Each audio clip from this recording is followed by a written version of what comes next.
Of Robby and Rexrode. I'm Joe Rexrode, here with the great, the venerable, the legendary Mark Howard in for Robby. Ryan Porth producing.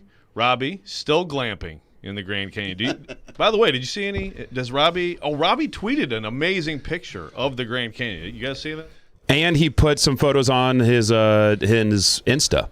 Oh, Insta. Okay, Well, if you're on Insta, Mark, you on the Insta? I am not on the Insta. I am not either. I will never be on the Insta. Never? I don't think so. My kids are on the Insta. Yeah, I don't like. Okay, it's more visual, right? That's my understanding. It's more visual, so it revolves around pictures and videos. But you can do pictures and videos on Twitter, right? Yeah. So, I'm sure it's nicer. I guess the pictures are prettier, but. Is it really? You can have filters on Insta. You know, you can make them look better than what they actually turned out on your camera. Yeah. Oh, yeah. Okay, that's fine. But I still, to me, it's it's overkill. How long have you been on Twitter, Mark? Oh, gosh. Almost from the get-go? Yeah. Okay. I was a resistor of Twitter. So I got on in the fall of 2011. I remember I got on the week. That year was the week of the Michigan State football game, which I covered Michigan State.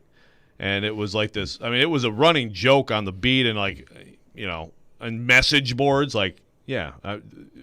Why Twitter? Twitter's ridiculous. And then, of course, I was like, God, I'm dumb. That was stupid. I should have been on all along. But I feel like all these other ones are just And you're not on Facebook either, Joe, right? I am on Facebook because my wife started an account on Facebook for me, but I don't go there. Okay. Yeah. How about you? Well, first of all, my sort of philosophy of life is that if I do something, my first inclination is not to put it on social media. Bless your heart. And I mean that seriously. And when Twitter came out, I learned my lessons. I had my Twitter spats. It just got ridiculous after a while. So, yeah, I'm on Twitter when I have to be on Twitter. And I understood almost from the beginning that if you do what we do, you have to be on Twitter. It's not like everybody's on Twitter, but that's just, to me, that's almost a job requirement. Sports media lives on Twitter. Yeah. Yeah. Instagram occasionally. But again, it's not the first thing I go to. It's not the first thing I read. But I understand that it's part of what we do. Yeah, look, I agree. You have to interact with fans. And it's also sharing. I mean, I know at The Athletic, the early days, it was very much this is how you tell people that this exists, and tweet your stuff and talk about it and all that stuff. I mean, it's very important. And to me, it is.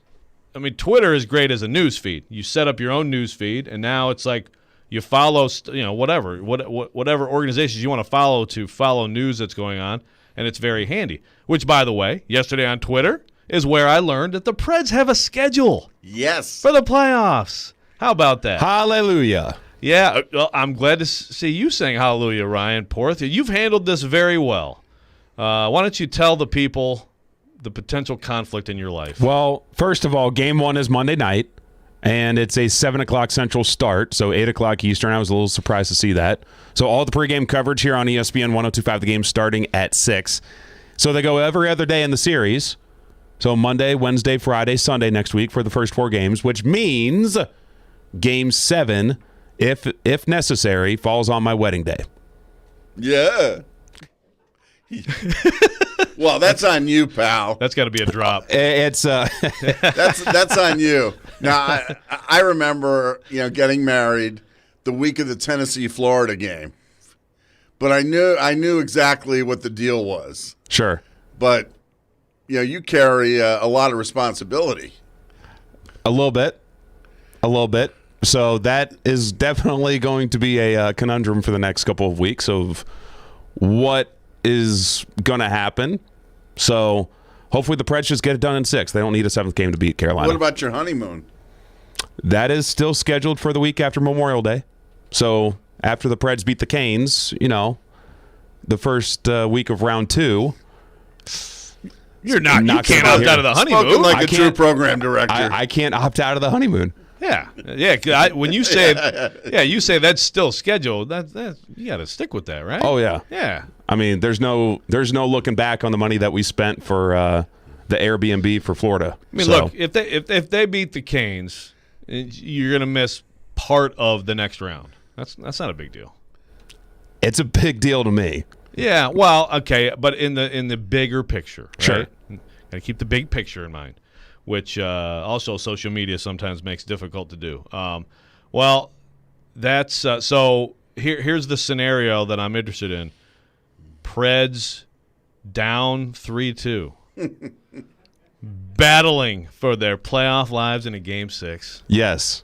Which very much is in the realm of possibility. Could absolutely be on the table. Yeah.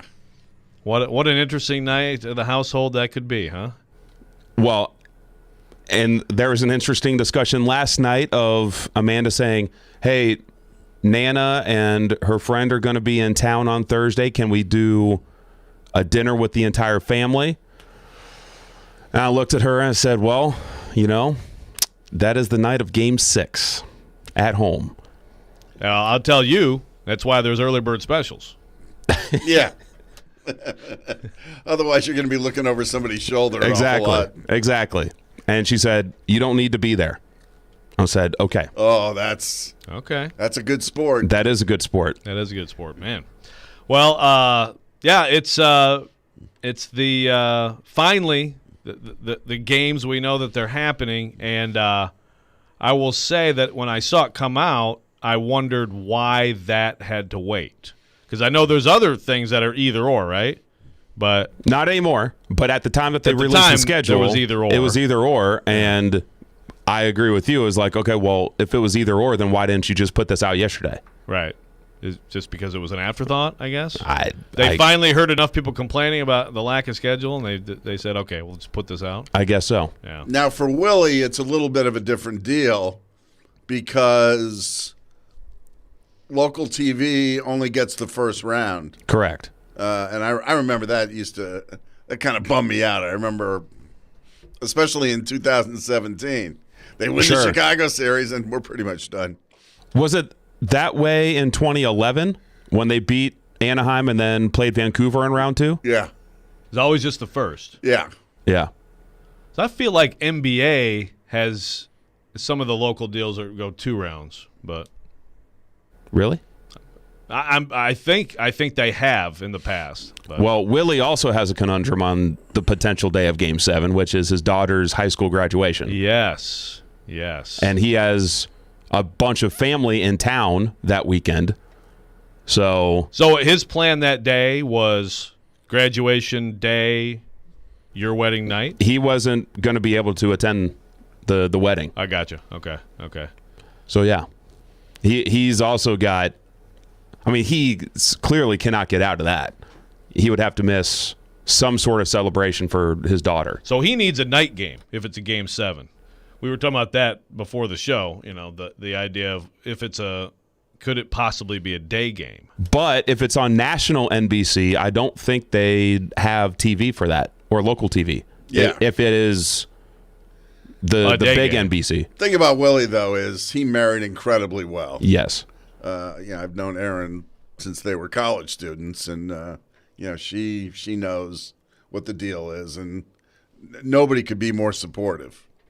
Yeah, well, in 2017, so this is actually, I was able to cover the Preds right when I started the Tennessee in 16, but in 17, we had 2 trips. They weren't big trips, but they were scheduled later, February, March time period. And in fact, one of them was absolutely scheduled when the playoff pairings came out because I told my wife, they're not going to beat the Blackhawks, so you can go ahead and do that. They won't beat the Blues, yeah. Yeah, well, after that it was open season, but I actually went to Florida with her because we met some of our friends from Michigan. It was like a couples thing, and then like red eye to Pittsburgh for game 1. Like I had to cut it short still, but I kind of like still snuck it in. But that was a good lesson learned. If you ever say a team is, oh no, they're not going to do this and they're not going to do that. I've done it. It's happened in the NCAA tournament too. Yeah, you are going to. It's going to happen. Oh, I remember one year, Vandy was in the NIT, back when that was important. And I'm sitting there playing Southern Miss, and I needed for them to lose because I was going on a trip with my buddies. And they were down by like 27 early in the second half, and they almost came back. And there's nothing worse than covering the NIT. It is. More NIT. Was that Willie? Did Willie hit any jumpers in that game? That was a little bit after Willie. Okay, all right. Yeah, it's funny how sucks the life out of you. The NIT. Oh man, yeah. On the Preds front, Victor Arvidsson practicing. John Hines not committing to anything, and I guess why would you? Yeah. Why I say anything? But Victor Arvidsson practicing right now fully. That seems to be a pretty good indication that he's going to be in that lineup Monday, which pretty significant. Should be significant. The Preds hope it's significant. I love the fact that The Athletic, of course, Joe Rexrode, a prominent writer and columnist on that staff, pretty much did a breakdown of the tiers of NHL playoff teams. The Predators basically got, and they're in this too. I missed that. I mean, there was sort of a detailed breakdown of just about every team, their strengths, their weaknesses, why the Islanders are going to get underplayed coming in because they've been 30th in the NHL in offense over the last 30 games. With the Predators, they're in this too. Well, wasn't it a tier of Stanley Cup contenders? Yeah, as final tier, as voted on by like some executives and coaches anonymously, obviously, and in a tier by themselves. It was tier 5, Nashville Predators. Really? I missed that. I'll have to check that out. Well, that goes right in line. The Athletic the Titans were ranked 20th in the power poll. Also, by the way, Aaron Reese, friend of the show, covers the Texans for us. So we did the people who covered the different divisions voted on who ranked them. He picked the Jags to be second and the Titans third in the division this year. Wow. I saw the Colts got picked over the Titans. Yeah, but it would have been a tie except for Aaron's vote. So there you go. Yeah. Lots of disrespect. Come on, coming dude. from my other employer. So, all right. Well, when we come back, we're going to get into the Preds. We're going to talk a little bit about a really good Matthias Ekholm interview yesterday and on his thoughts on the trade deadline and Mark's thoughts on what that means, what they did, and what must happen to justify what they did. When we come back on Robby and Rexrode here at the Wholesale Link Studios, powered by RumbleOn.com.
Welcome back, Robby and Rexrode. Joe Rexrode, Mark Howard, Ryan Porth producing, talking some Preds and the trade deadline, Mark Howard.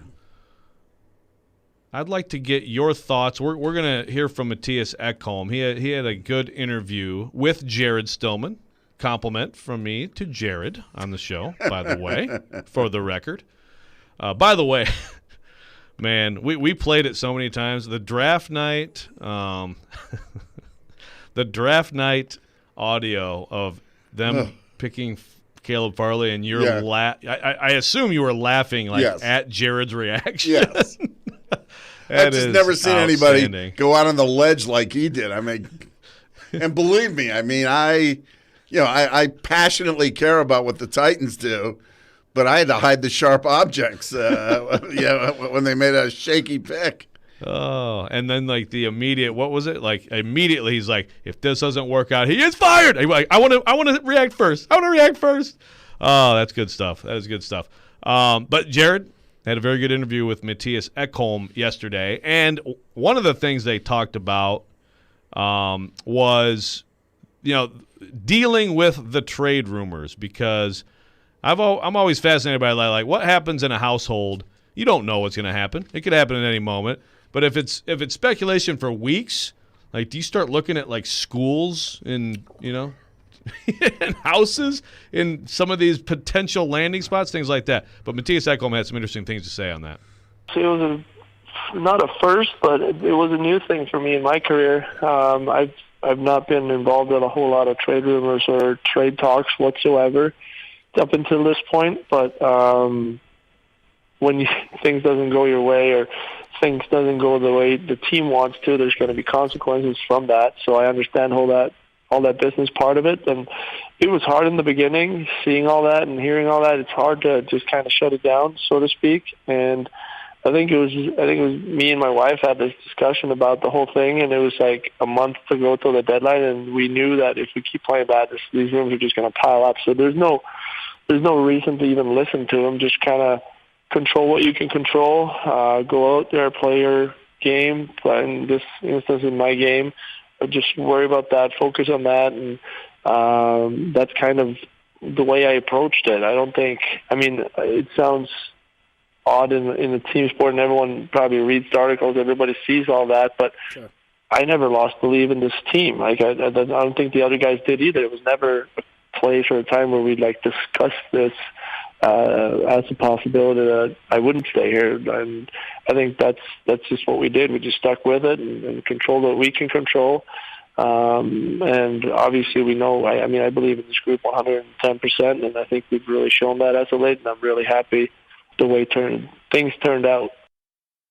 And Ekholm also talked, about the possibility of the extension, of course, which is coming up, and I would imagine quite a priority for David Poile. When he was number one, there was big board out there. We had that at the Athletic. Mattias Ekholm, number one on the big board of potential trade assets. What did you think at the time?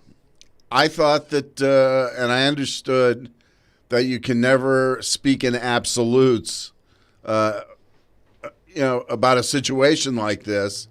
But I sort of felt like it was incumbent upon David Poile to move this franchise forward, to maybe move some really good players, Granlund and Matty Eck especially, because they could have gotten a really good package of young players and draft picks. It sort of felt like they could go through sort of a soft rebuild, but get a lot of prospects, and let's see what happens.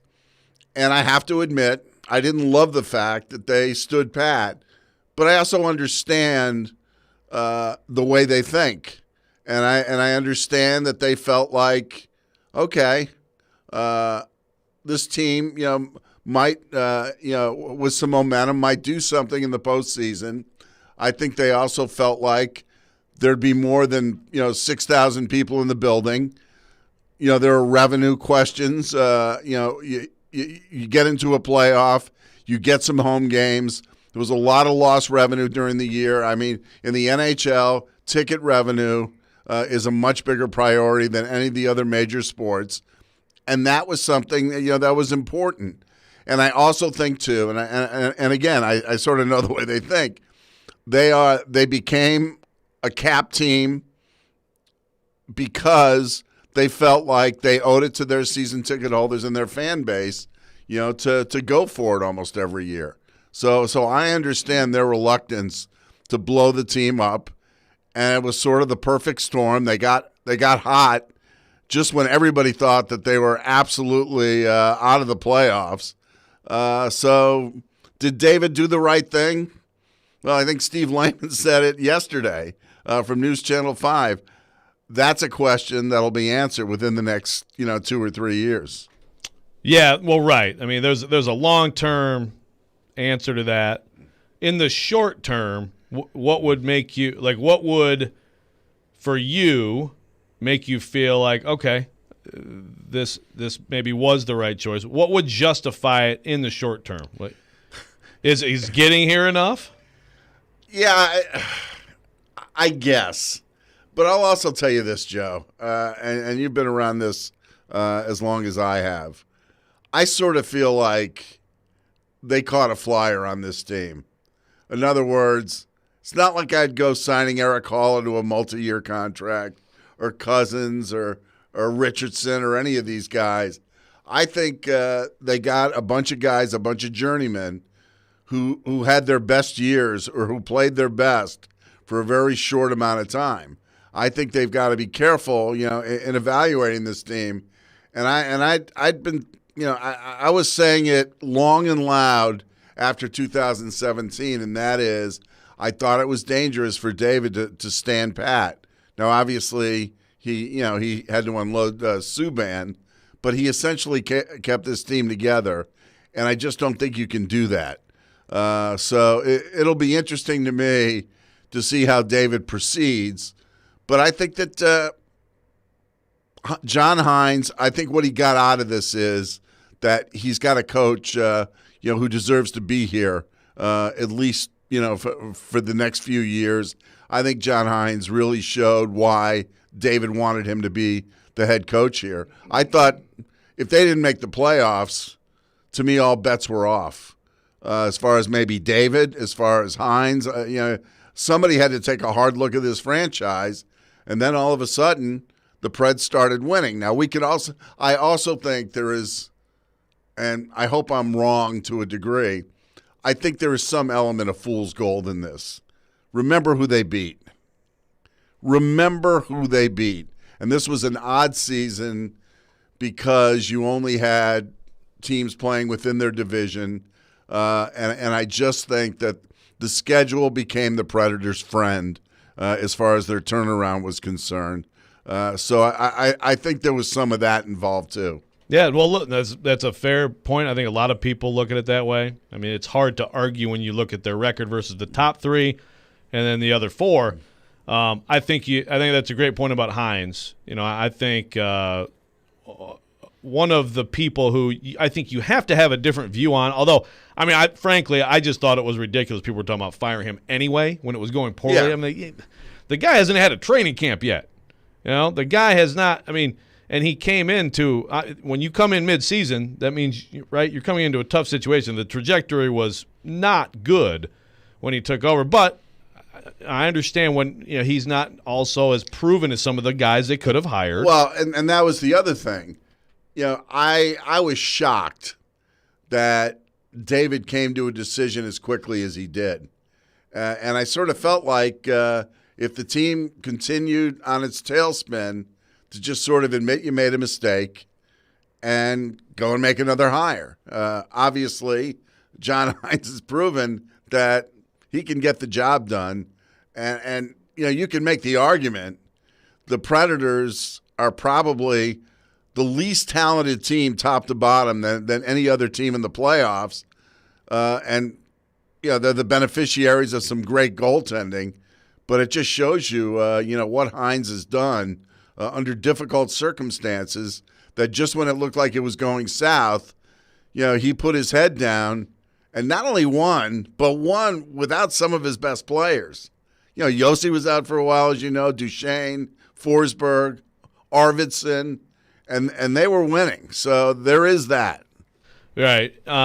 That's a good point. I do think the youth move has been a big part of this season. And I think if you want to talk about what makes you feel good about the future and about maybe not having to have some massive rebuild is some of these guys. But some of them we wouldn't have seen if some not of for them the we wouldn't injury. have seen. But what in reality is the youth movement? Well, Tolvanen's a big one. Tolvanen is. Fabro is. I think Carrier this year has been one of the revelations. But Carrier could be a guy who easily in 2 years we could say that he was John Blum. John Blum, who had a great reference, who had a great short-term run here. Great guy, had a great series against Anaheim, but the next year didn't play well, and eventually, sort of quietly, got moved off the roster. So I'm not, and I could be wrong about Carrier. I still think Carrier is a third-pair defenseman. What about Jeannot, Trennan, Olivier? You're not. Trennan, I think, is a legitimate bottom six forward. Jeannot, God bless him, because around the league, I talked to people around the league and said that this guy was a ham and egger. A good effort guy in the AHL. Yeah. But he came up here and made the most of his opportunity, and he could be proving me wrong. I'm worried more about Tomasino. I'm worried about the other young forwards. Yeah. What about those guys? How are those guys going to contribute? We don't know yet. So as far as the youth movement, yeah, a little bit. I thought it was great that quietly they got Ferentz. I'm like one of those people like last year going, why did he go back to school? Well, why isn't he here? There couldn't be a better opportunity for him here.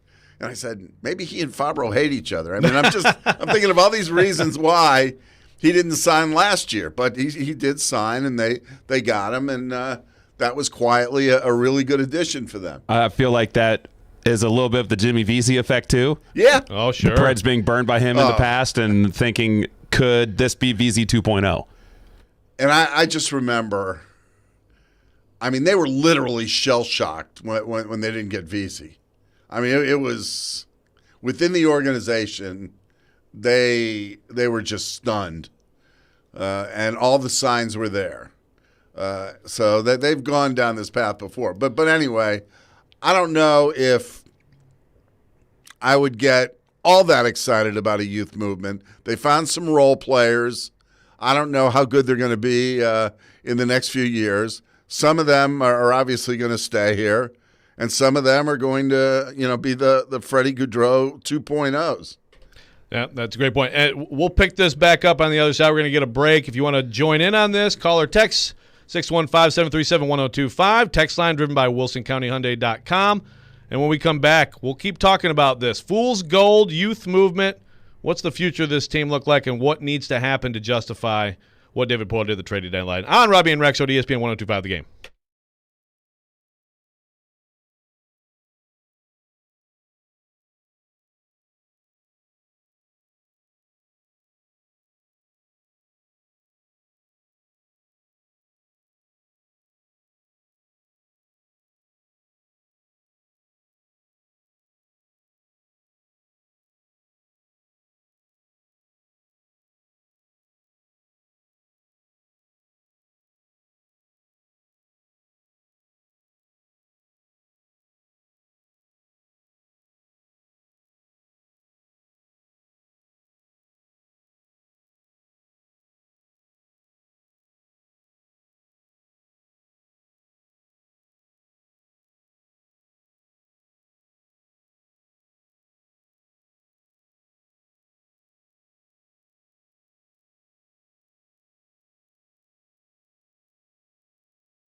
How big of a shot in the arm was it when nobody was traded at the deadline, when David basically said, I believe in this team and I want them to go forward? Yeah, that's huge. That's what you want to hear from your management. I mean, I think everyone in the room, player-wise and coach-wise, knew we were going to turn it around. We knew we believe in these guys, and the core of the team. And it's obviously sometimes you know that in this salary cap world and all the, draft picks and everything that can come back, we never know what management would. But to hear that from the general manager was obviously huge at the time, and we really all just ran with that.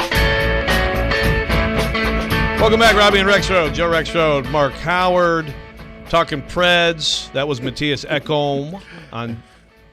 Every time I hear Matthias Ekholm, I think of the fact that he got thrown under the bus by Barry Trotz, and that club is probably has 2 or 3 members. You never heard Barry Trotz trash a player the way that he did Ekholm after a game in Vancouver.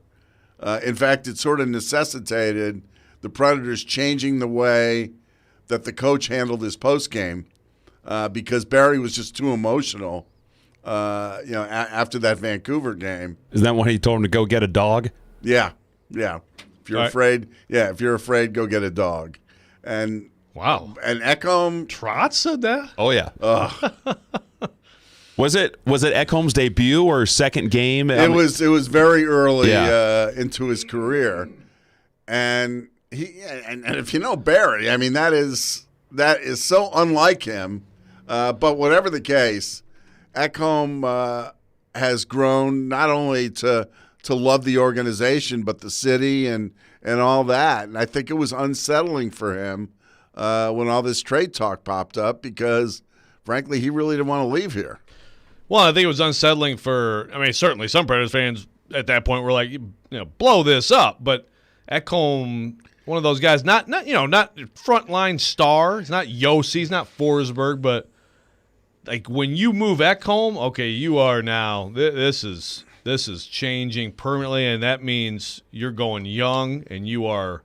It's going to be a while, right? That's what it represents if you make that move. And to certain teams, he could have been a first pairing defenseman, sure. Definitely a second pairing defenseman, but a guy that you can give a significant amount of ice time to. Had at least now. A very team-friendly contract. So he was as desirable a player in the trade market as you were going to find. And then all of a sudden, everything changed. And, of course, he's happy. The players are happy. Players are always happy when the GM stands pat, when the GM doesn't make moves. And like you said, this was a big thing, of course, after the loss to Winnipeg in 2018. The players not just going to David Poile, but going to us, right? Going to media and saying, like, we campaigned to keep together, and it happened, and it started going the wrong direction, But it's also not easy to know, how exactly do you retool? How exactly do you rebuild? We've seen. We were talking in the last break about the Detroit Red Wings and the glory days. We're still. It's been a while now. That clock is ticking. Maybe you're seeing a little light there, but it's been years. And Joe, you've been covering the sport or sports long enough to know that there are certain markets where the fan base almost needs to be sated sometimes by a trade. Because sometimes change for the sake of change, sort of keeps things going. Well, and honestly, that's part of. It's not. Look, it's not like if you got a second-round pick for Mikhail Granlund, that's not going to be some transformational thing for your organization, right? It's one. Now, Roman Josi, you draft him again, okay, but it's one pick. But I think, first of all, I think because you've been buying, at some point you have to go the other way, right? But I do think that's part of it too. What you just said is just people wanting to know, okay, you are thinking about the future. You are thinking about, trying to let's be clever the other way and get some assets and have more coming down the road than has been happening. But it didn't happen. And so to me, I said it before, I'll say it again, I think the Preds need to get in, they're in. I think they need to show well in this series. What that means exactly, I mean, I think they need to win multiple games and be in these games and have a chance to win the series. And then I think they need to sign Mikael Granlund, because I think that he has demonstrated with John Hines, he instantly became really more the player the Preds thought they were getting when Hines came in, right? I mean, to me, Granlund's been good. And he's more your future down the middle, the way he's played, I think, maybe than one of the other two guys. And it's kind of interesting that Granlund, at the same time, might have been part of one of the worst trades David made, because Fiala looks great, has blossomed into a legitimate star in Minnesota, but then became one of the better free agent signings for David coming back here. And I think a lot of these guys understand now that they would take less dollars for a good fit. And Granlund is a case in point. For whatever reason, when they first made the trade, I thought it was a good trade. Oh, yeah. But for whatever reason, he just did not seem to be comfortable with the way Laviolette used him. But here comes Hines, and all of a sudden we see the better side of Granlund. And, I agree with you. I think that it's a really important priority in the offseason to get him back here. And I don't know that it can be done while paying both Johansson and Duchesne $8 million a year. I mean, that's the math that has to be figured out here with Ekholm coming, with some of these other things that you're going to have to do. I'm convinced that one of the $8 million men will not be here next year. It's just a matter of, how do you pull that off? Obviously, they're paying $2 million a year to buy out Turris. So a lot of bad moves right now are also part of this equation. But you said last segment, Mark, you think this is one of the least talented teams in the playoff. It's interesting. I think that's true based on how some of those big money guys are producing. But, I mean, on paper, I don't know. I mean, I think it's still a very talented roster. It's a question of what are those guys, right? I mean, it's a question of their production. And listen, sometimes 2 and 2 doesn't equal 4. You look at the Blues. The only difference between the Blues now and the Blues that won the Stanley Cup is Petrangelo's not there. But that seems to be a pretty big deal. And hockey is so chemistry-oriented. It's different from a lot of the other sports. I mean, the sum of this team doesn't seem to be, equal to the talent that they have, the sum of the parts.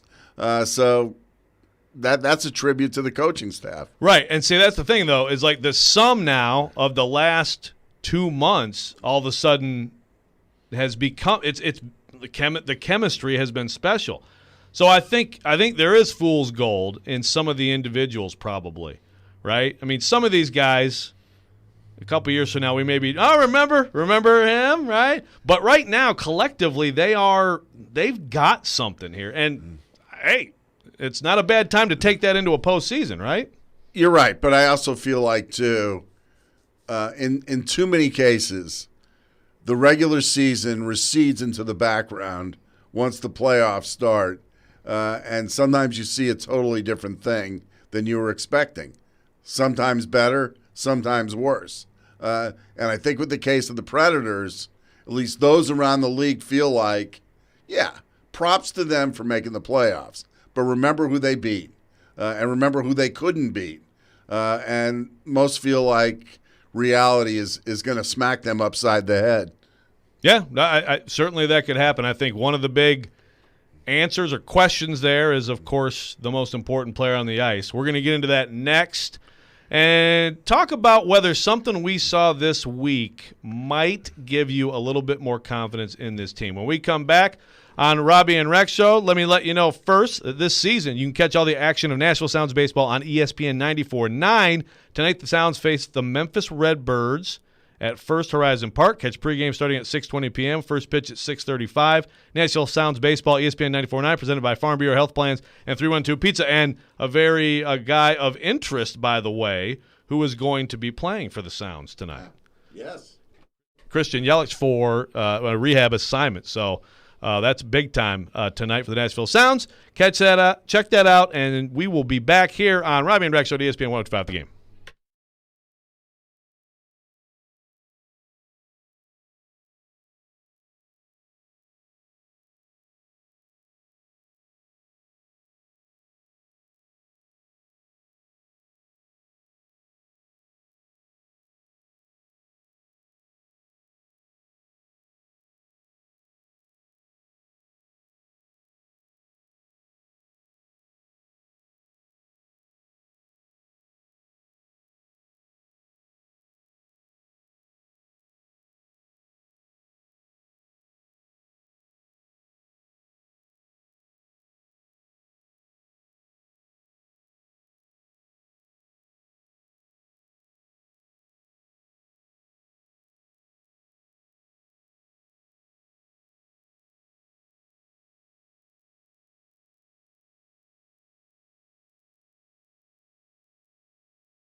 Welcome back, Robby and Rexrode. Joe Rexrode, Mark Howard, in for Robby. Robby is in the Grand Canyon today. Some beautiful pictures, apparently on Instagram, but some on Twitter too, if you don't do the Insta thing. Well, hopefully he's at the Grand Canyon and not in the Grand Canyon. Well, that's true. Well, you can go in. You don't get great cell reception in the Grand Canyon. Probably not. Think of the pictures, though. I mean, and all the other things that could be down there. Yeah. But he's also kayaking, right? What's the? It's a famous. I've heard of it. Have you been out there? You done this thing? You done the Grand Canyon thing? I've been to the Grand Canyon, yes, but my vacations, my criteria used to be a golf course, a casino, and room service. Nice. I'm pretty much salt water and beverages and sun, But hey, a little glamping never hurt anybody. But apparently, yeah, they're kayaking. Is it knee bend? What is it? Come on. It's something bend. Someone hit us on the text line, driven by WilsonCountyHyundai.com. There's Horseshoe bend? That might be it. So some kayaking, some serious hardcore. Hey, sounds great. I've flown over the Grand Canyon. It looks amazing. Probably good enough, but it sounds fun. So he's out there, and we are here talking about the Preds, getting ready for this series. We know when it starts now. It's Monday in Carolina, Game 1, and then it's going to be every other day until this thing wraps up. And look, a huge storyline here, obviously, is going to be UC Saros. He's been in one postseason situation, Mark. I don't know if you count that as a playoffs or not. There's been some debate on this show. I do. It technically counts. But obviously it was a qualifying round. It was a weird situation, one-time thing in the bubble in Edmonton. And he was average. He was okay. He wasn't good enough. They weren't good enough, but you needed him, I think, to bail them out a couple times that he didn't in that series, and they lost. And so now he's been the best goalie in the league for 2 months here. And I think playing at a sustained level he has not played at, which, of course, brings up all kind of questions about him, and we'll get into that later. But also, this week we see Pekka Rinne, and it's Pekka Rinne night, and it's this amazing moment with him and the fans. And it's a largely AHL kind of game. But still, I thought he was good. I mean, he had some big-time saves. He had some moments, and sometimes the retiring, or we think maybe soon retiring athlete has that magical last night, but I still feel like he can play. Does that game give you any more confidence if Saros runs into trouble here? That game doesn't. I'm sorry. But that doesn't mean I don't think Pekka could go back in there and play well, because I think that he can. I'm not sure just exactly what to expect if they put Pekka back in there. But, he's been there. He's done that. I think that finally Saros reached the level that everybody has expected him to over the last few years. And I think it's been a moving target. But I think this is an opportunity for Saros. I don't think it's sink or swim for him, but I think it's a huge opportunity. His team is an underdog, but he has clearly played down the stretch like a goaltender who could steal a series for you. And that, as we've seen, can happen in the playoffs. I mean, Preds fans have seen it from the other side. The year that Mike Smith got inside their heads to the point where the Preds, couldn't hit the water from the edge of the dock. and we saw, too, Pekka having some great series. So, it cuts both ways. And I think that is one area where the Preds have an edge over Carolina, even though their goaltending trio is solid. And I don't think the Mrazek, curse over the Predators is really going to, play out in this series. I think the Preds have the advantage in goal, and I think Saros is playing the best hockey of his career. Yeah, so Sarah Sivian covers the Hurricanes for us at The Athletic. Does a great job. Really covers that team inside and out. Really funny stuff, too, at times. She came out with 10 most important Hurricanes for a first-round victory over the Predators. It's a lot of people you'd expect. But it's interesting. Number one is whoever plays in goal.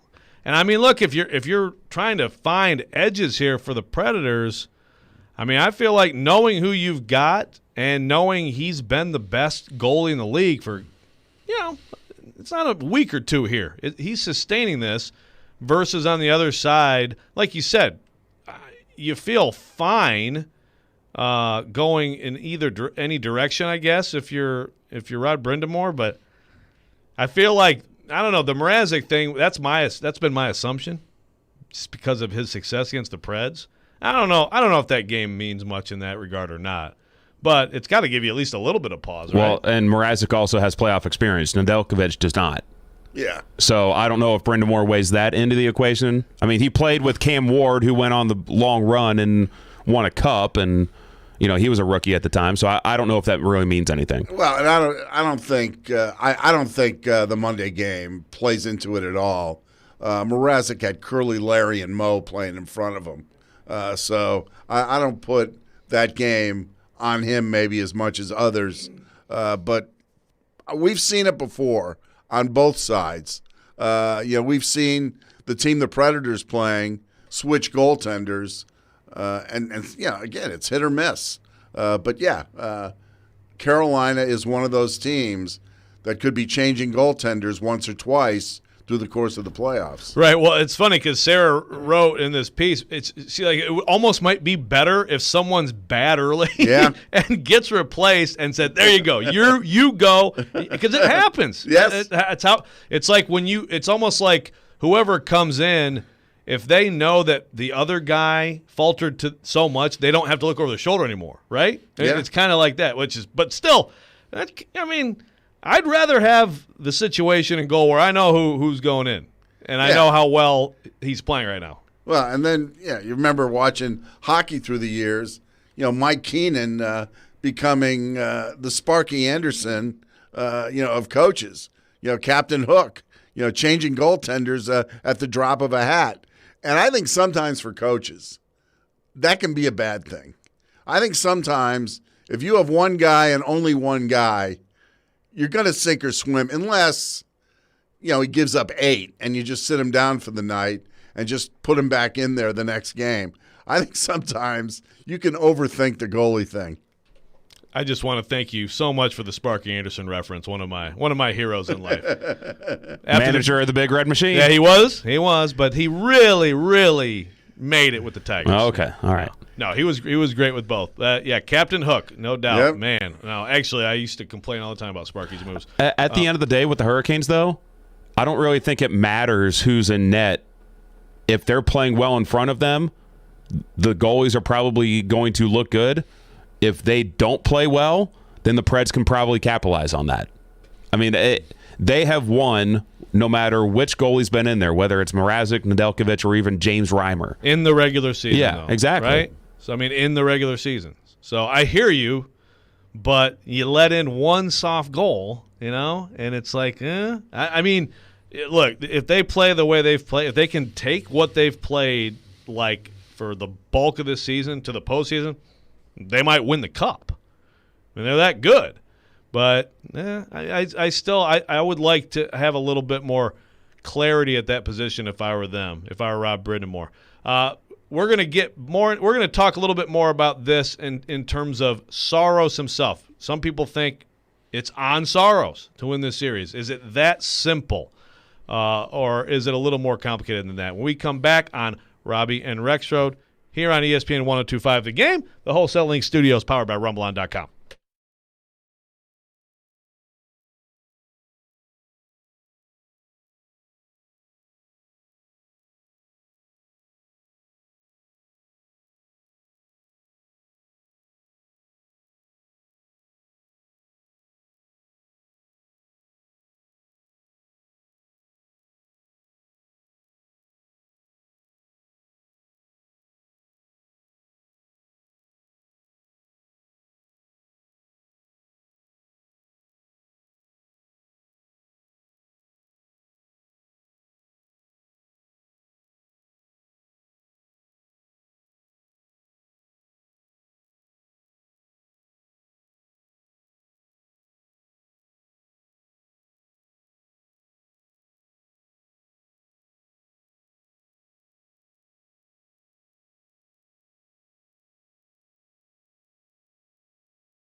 Welcome to the second hour, the Friday edition of Robby and Rexrode. Joe Rexrode here with the venerable, legendary, great Mark Howard in for Robbie Stanley, Ryan Porth producing. And by the way, 7:30, we got John Hines, Predators head coach, going to be on with us to talk a little bit about this series. We know it's Game 1 Monday now. We know who's going to be in goal for the Preds. And some would say it's all on UC Saros. You say what, Mark? Well, I think a lot of it is. I think Saros has to play great for this team to have any chance of winning. It's a little bit different for Carolina. If Carolina gets average goaltending, they can still win. But UC Saros, not only because the Preds don't have as much offense as Carolina, but he almost becomes a source of energy, a source of momentum for the Predators, that when he brings his A game, he seems to lift up the rest of the team. And in the playoffs, that's essential. Yeah, no question about it. It's always fascinating to me with goaltenders going up and down.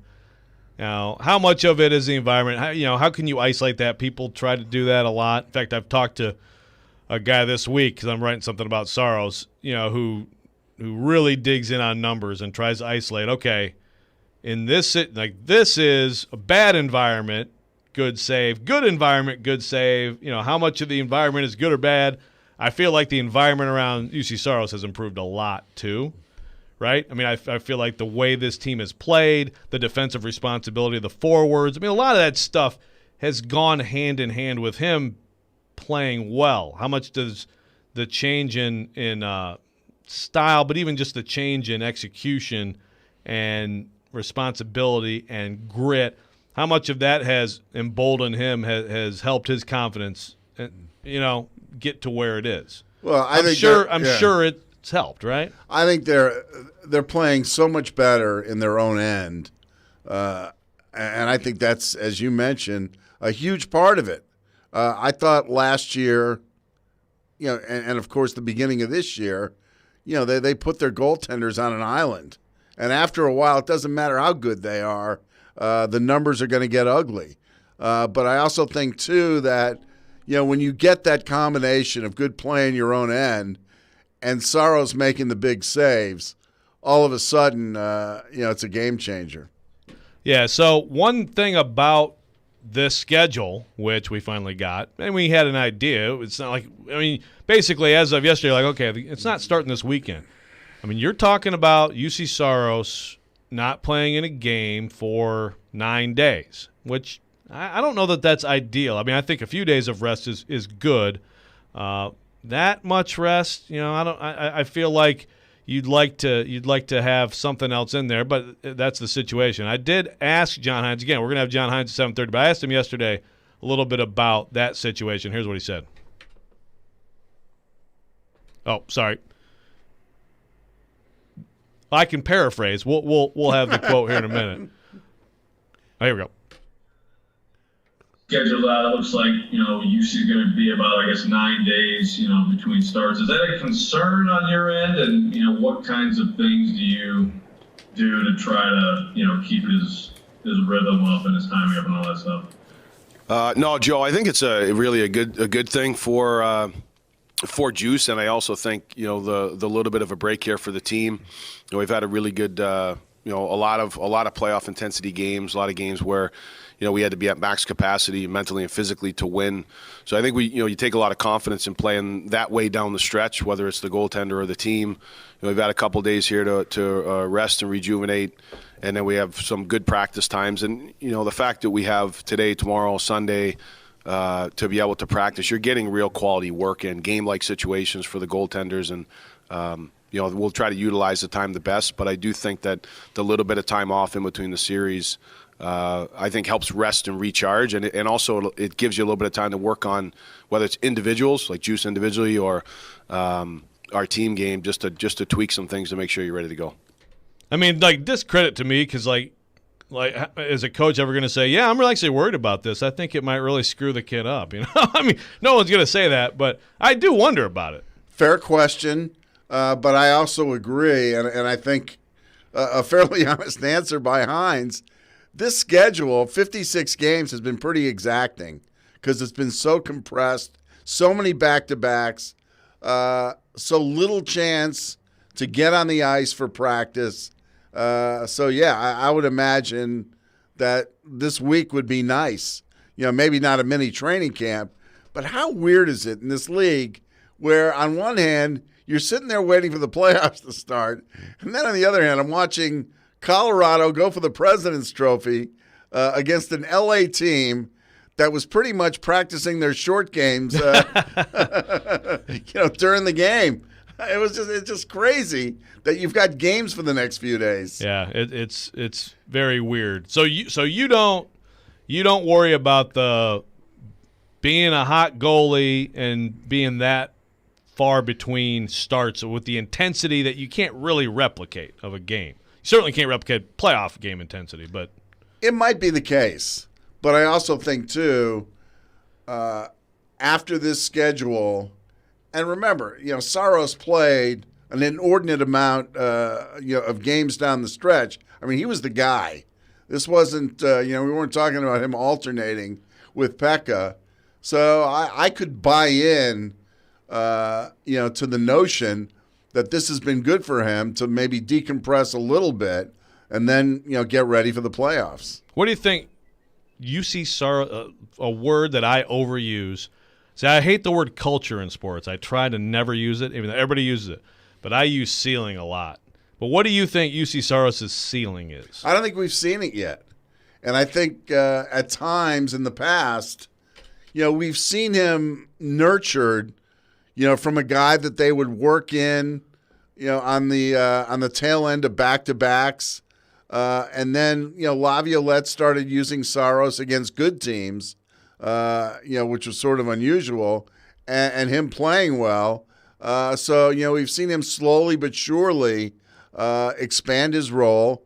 And I think, this is a situation where he goes into the postseason playing well and really with a chance to raise his game even higher. I think one thing, too, in terms of the layoff, I mean, he missed, 2.5 weeks back in March? And he came back in 5 games and gave up four goals in those first 5 games back and was on his A game, and that was really the start of this run that we've seen. So that was the start, though.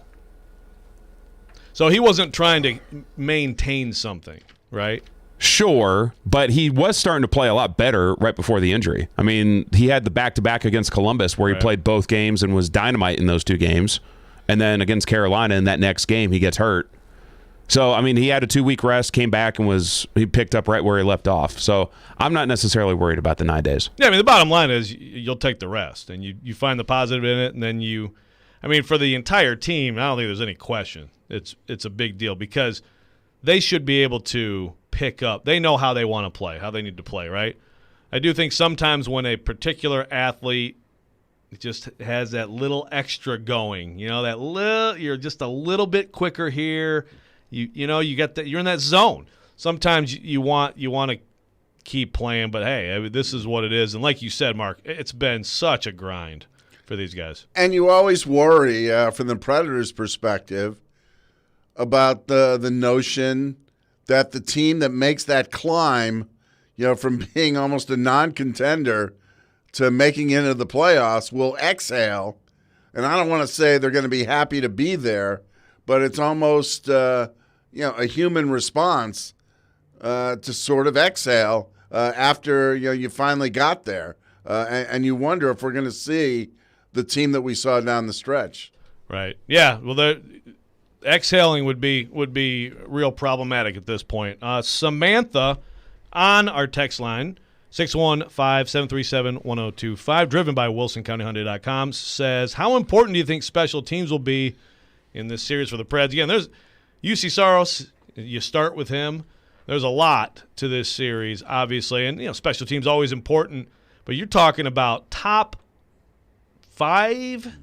Well, top 5 in both for Carolina for sure, and I think actually their penalty kills 2 or 3 right in the league. And we saw, Saturday in particular, great effort from the Preds.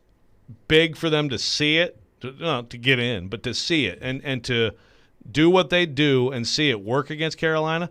But I thought that power play with everybody in place of that first unit looked as toothless as it's looked with those guys against that penalty kill.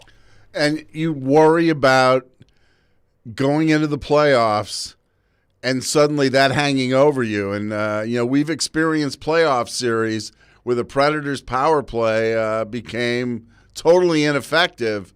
And I think that's a hard thing to overcome, especially in a playoff series. We've seen them go through, various malaises, if that's a word, during the season.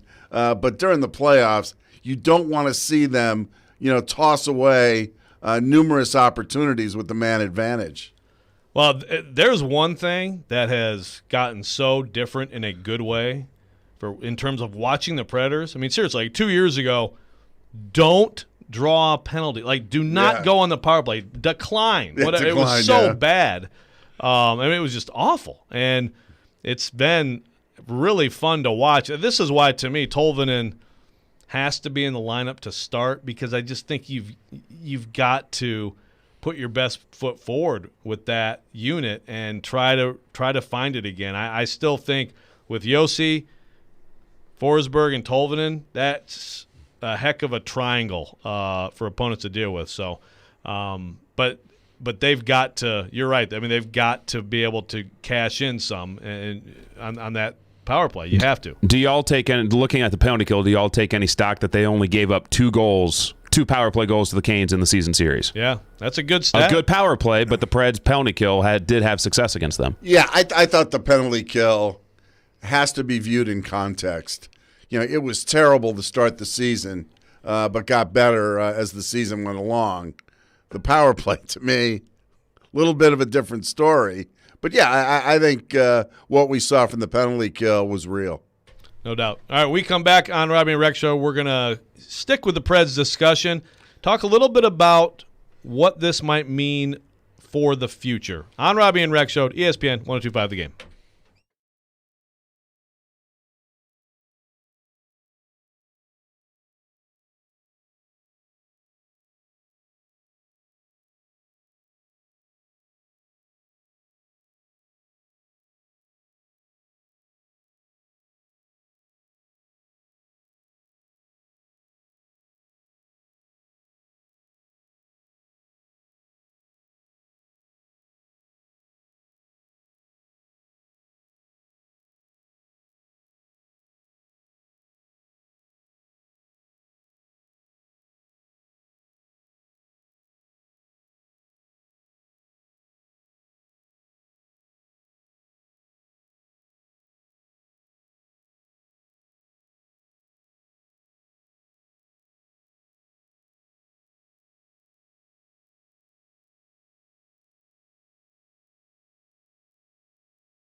John, you mentioned the rest for UC and the chance to practice, but is that how big is the challenge for him now to show that he can carry his play from the end of the season into the postseason and be the number one goalie you need in this series? Well, just continue to do what he's done, which is prepare game by game and play the game the way that he needs to play and prepare for the playoffs. I think for us in general, it's not about trying to prove things. It's about just getting to how we need to play as individuals, how we need to play as a team, and get ready for a playoff series. And, for Juice's preparation, it should be, and I know it is just day by day, let's get better in practice. Let's make sure that we're mentally and physically ready to go in game one, and then we got to go play and compete. Welcome back, Robby and Rexrode. It was John Hines talking about UC Saros. Obviously a key figure in this series, and key figure moving forward. Here's the thing, Mark. You said earlier we haven't seen Saros' ceiling, and I would tend to agree. I think that would be great for the Preds if that's true. I would say that just like a lot of things with this team, early in the year, I was watching him and coming off the series against Arizona, saying, I don't know. I don't know where it's going with this guy. He could be a bridge between Pekka Rinne and now this is an important moment here. Askarov? I keep botching this. Yaroslav Askarov. Askarov. Like a car. Askarov. Yes. All right. From now on, I will get that right. But, look, that obviously high hopes for Askarov down the road. And so early in the year, it's like, God, I mean, honestly, I think we had a discussion on the show with Robby and like, is Saros, can he be the bridge guy? Like, how long do you wait for Askarov? Like, is he good enough to be that guy, or do you have to go get someone? And now he's played so well that it's shifted to, okay, is he the long-term guy? Is Askarov a trade piece at some point? I mean, you can't – look, you want as many quality people at every position as you can have. Certainly that's the most important position. But I've changed. I don't know. Have you changed? It doesn't sound like you've changed as much as I have on Saros this year. Well, in this NHL with a normal 82-game schedule, a lot of teams want to have two goaltenders. So I don't even know if that's an issue. Now, there was a point this year where I wondered if you're going to do a teardown of this team and you're going to trade Ekholm, you're going to trade Grantland, UC Saros would have some value in the trade market. Maybe not at the deadline, but maybe in the offseason. And then you go out and sign a free agent goaltender to serve as a bridge for a year or two. But I think, this has worked out about as well as you could expect for the Predators, because it doesn't create that sense of urgency, for Askarov to get here soon. So I think the Preds are content to let him play in the KHL, come over here, maybe serve a year or two internship, so to speak, as the number 2 or the 1A, and then we'll see what happens. But I'm not worried at all. I think you need, 2 good goaltenders to really compete in this league. Yeah, because you think about it. Even in Pekka's best years, his Vezina years, Saros was considered a quality backup and an up-and-coming young goaltender. And I think the roles will be similar, or at least the dynamic will be similar, with this time Saros being the veteran and Askarov being the young goaltender. So that doesn't worry me at all. Yeah, it's been like Batman and Robin with Rinne and Saros. Exactly. Rinne and his young ward, best buddies here. Now, another interesting thing with Saros, making $1.5 million this year, restricted free agent. If he let's say he keeps this up and they go on a run and he plays really, as we talk about the whole puzzle with needing to try to bring Granlund back and not sure with the 2 centers and all that stuff. I mean, you got to pay him more too, right? I mean, what's a fair salary get after this performance? Let's say he has a good showing in the postseason. What's a fair bump for Saros? I think you start talking about what the the $5 to $6 million level. But yeah, and this is true for a lot of guys on this team. How, a good playoff could be sort of a mixed blessing for the Predators. If Granlund has a good playoff, that's going to help him on the open market. Yes. It's going to make it more difficult for the Predators to re-sign him. There are other guys, who, are on one-year contracts who could help themselves too. So it's definitely a double-edged sword. And in the case of, some key guys, maybe a mediocre playoff performance would sort of indirectly benefit the Predators in the long run.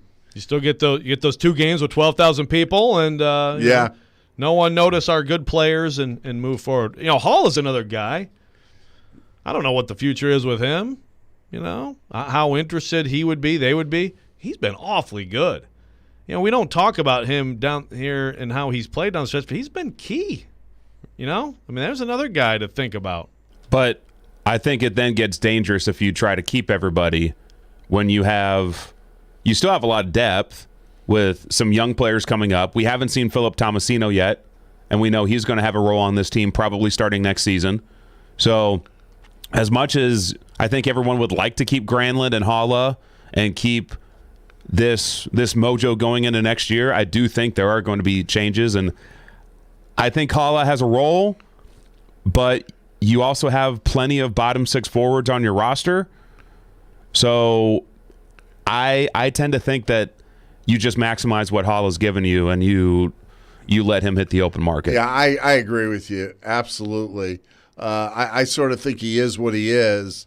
And sometimes with guys like that, when you get good performances, you sort of sit there and say, that's great and all that, but I'm not giving this guy, multi-year money. There's just no way. Yeah, well, he's certainly in a different tier. I put Granlund in a different tier. He's got to be, to me, a priority. Yes. Haula, Richardson, they've been great. But I will say, Haula has been, it's like with Cunnin. I don't think we talk about Cunnin enough either and what he's done. Well, Cunning's a guy who's the future. Yeah, absolutely. Haula is a guy who's a hired gun. He at this stage of his career, he's a guy who's going to bounce around. He's a guy who's had some really good years. He's had some years where he was basically in witness protection. It started out not so good for him here, but that's a guy that can catch a flyer and play well for a while, and I think that's the case with Haula here. Texter, the text line, driven by WilsonCountyHunted.com. Are the Hurricanes immune to all these layoff concerns as well? No, that's not. Again, the point is just you're one player for me, and that's just when you have a red-hot goaltender, that's a long layoff. The Hurricane. Look, both teams are going to benefit from the layoff, and basically it's the same situation. They're both going to get to practice, work on stuff they want to do. But the difference between the teams, in a good way for the Preds, is the Preds have the better playing goaltender and certainty in goal. The Hurricanes have options. But they don't have anyone where, maybe I'm overthinking the whole rhythm on a heater rest thing. They're going to have to do it anyway. But it's one guy that we're talking about there. So,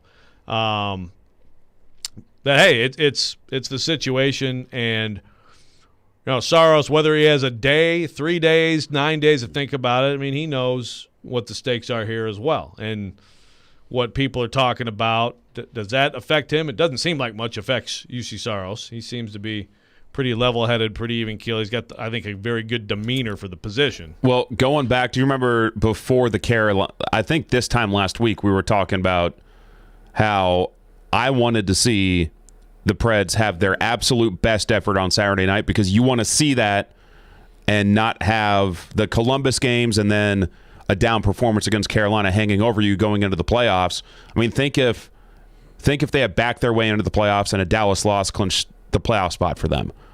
Then we're going back to that Dallas game on May 1st as the last time that you would have seen the absolute best from this Predators team. So then I think the mojo and keeping it up would be harder in that scenario. But I mean, they kicked Carolina's butt last Saturday, and I think that and a little bit of the mojo that you saw Monday night just from a team gives them that confidence that they may have been lacking against Carolina going into the series. Yeah, it's good to see it. It's good to see it happen, and obviously there's no mistake they were trying to send the message of physicality. So it's going to be fun. Ben on the text line, driven by WilsonCountyHunting.com. Cup or bust? This is a question of what makes you feel, what justifies the trade deadline. Cup or bust?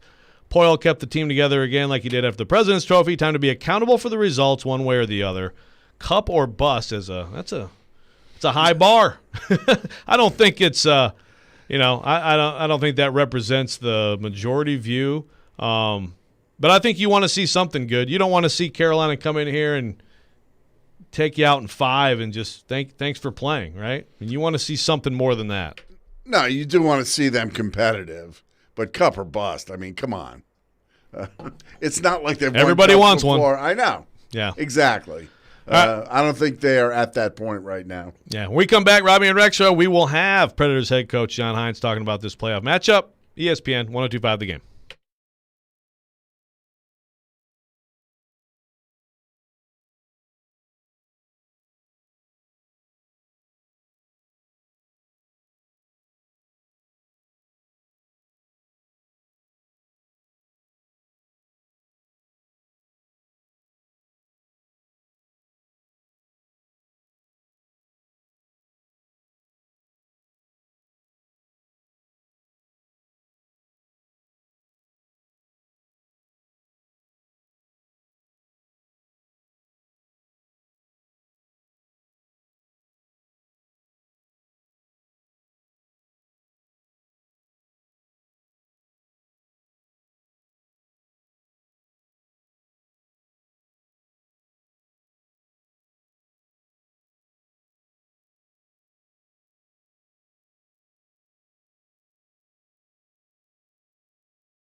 Welcome back, Robby and Rexrode, ESPN 102.5 Game. Joe Rexrode, Mark Howard, Ryan Porth producing, talking about the Preds, the Hurricanes, the Stanley Cup playoffs, an incredible tournament, and we've got the head coach of the Nashville Predators on the line with us, John Hynes. John, how are you? Thanks for calling in. Thanks for being part of the show. What's going on? Yeah, thanks for having me. I appreciate it. Doing well. Got a couple days off and practice yesterday, practice today. So just going through the prep process, which is always exciting this time of year. So are you seeing a difference when you get some rest for the guys after the grind that this season has been? And on top of that, how is, I know Victor Arvidsson participated fully, how is he looking right now? Yeah, I think first of all on the rest and recovery, it certainly helps. That I think the guys just get rejuvenated. We found even down the stretch there when we had the ability to give the guys 2 days off the ice, just the bumps and bruises, how quickly they can recover and their energy, mental, physically, they get back to full strength. So it's been really good, and they come back to the rink really focused. Practices have been good. So I think it's a real good advantage to us, and it really hasn't changed how we've gone about our business, just because we've played such intense level of hockey here to get in that the rest days have been really important, both physically and mentally. Regarding Arvidsson, he looks good. He practiced full yesterday, responded well, so he's going to go again today, and we'll see. So we got another good practice day here today. Travel tomorrow and practice one more time in Carolina on Sunday, and then we should have a real good idea on Sunday where he's at. We're speaking of Predators, head coach John Hynes. How much stock do you put in the last two games against Carolina? Didn't mean a whole lot to them, but you guys beat them twice. Does it change your team's mindset at all after not being able to beat them during the regular season? Yeah, it does. I mean, there were some certain things that we felt we needed to do better against them. I think the first game, the game that we clinched, both teams had full lineups, and they're playing for the President's Trophy. We're playing to get in. I thought that was a playoff type intense game. I actually talked to their coaches, one of the coaches after the game. I saw him in the hallway and said, that was a playoff intensity type game, and they hadn't played in those either, prior to that. So I think you do take some stock to certain things that you did well. There's certain things that we got exposed into, which I think is probably beneficial for us, seeing the team now going into the playoffs because it's fresh. And I think we all know, and you guys know, we know, the players know, both teams are going to be same amount of rest, same amount of focus. They're focused on us, we're focused on them. Both teams have had the same schedule, so I certainly think the intensity level and the pace of the games will be higher. So I think you also have to consider that as opposed to the last two games that we played. Seems pretty evident, John, over the course of a year that the buy-in from the players, has gone up exponentially. From a coaching perspective, do you have that sense that these guys are totally locked into what you say to them? Because obviously, with the turnaround and everything else, how you were coaching them, what you were saying, seemed to be working. Yeah, it was an interesting process, Mark, to be honest with you, that, you come in the middle of the season last year, and it took a little bit of, there was some things that just needed to be changed and fixed, and you're on the run the whole time when you're doing it. And we finally got traction, right before the pause happened. Then we had the pause and a long break, and then we come in the bubble, which was a shortened, different experience, and then you're off again for, a long time before you get back into training camp. Then again, we had the shortened training camp right into the games, and we never had this normal time where you can go through some good times, but you also go through some bad times, but there's no breaks. Like, we gotta get through this. These are the expectations. These are some maybe changes I needed to make, or the coaching staff needed to make, to help the players, but they also had to, fix some things that we were expecting of them. But I think the time spent, this was the most time you've had practice meetings, dealing with positivity, dealing with negativity, but you're going through it the whole time. And I just think it took it took a little bit more time to be able to get that traction, and now I think we're all in a good spot. I think the players and coaches understand how we need to play, what the demands are, and I think that's been able, I think, for us to really work real well as coaches and players. John, you throw Matt Duchene on that line with Johansson and Forsberg, and obviously, there's some good results out of that. How I know that last game, I mean, in some cases it's guys, coming in and trying to show that they should be part of the postseason lineup, or, it's a variety of different individual situations. But how closely were you looking at that as a possibility? And at this point, how do you feel about Eeli Tolvanen and how he's playing, and how important, I guess, is it to get him going here as the postseason begins? Yeah, I think you're exactly right. Going into that last game there, all the players that were dressed in the lineup, we needed to see more from. And some of it was Duchene, Forsberg, Johansson. So we decided to put them together, get their games in order, see what they could do as a line. But in particular for the three of them was we needed more. So they were in and they needed to play in that game and get themselves going and show that they could be impact players. And, I think it was also for everyone else. I think the team did play very well. And that makes the decisions harder of who you're going to play. And I think now we're fully healthy. If we count on Arvidsson being back, which we will know in a couple days, I mean, it's probably the healthiest lineup we've had from the start. Even if you think at the start of the year, we didn't even have Granlund the first 3 or 4 games because of his, he signed late and then he had to get over with all the immigration and travel issues. So this is the first time you have a fully loaded group that you have to make some hard decisions. So that's one step. And, regarding Tolvy, it's, I think he really got some traction there, and then he got hurt. And then since he's come back off his injury, I know he's working and trying. We're working with him. But, he hasn't had the same impact as he's had 5-on-5 or on the power play. So, I think it's the combination of the coaches trying to help the player, but, it ultimately comes down to the player being able to play at a level that we feel he's going to be able to help us win. So, that'll be a decision we'll have to make whether he's in or out. As you're practicing for this, John, obviously these teams, know each other very well, maybe even better than in a lot of cases, in a regular 82-game season.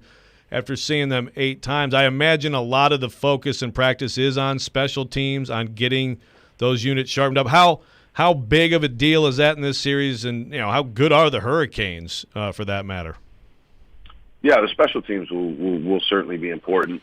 I think the amount of special teams in the playoff games is not as much as the regular season, but there's certainly going to be factors in the game. I think they're 2 and 3 in power play and penalty kill, so both their units are very strong.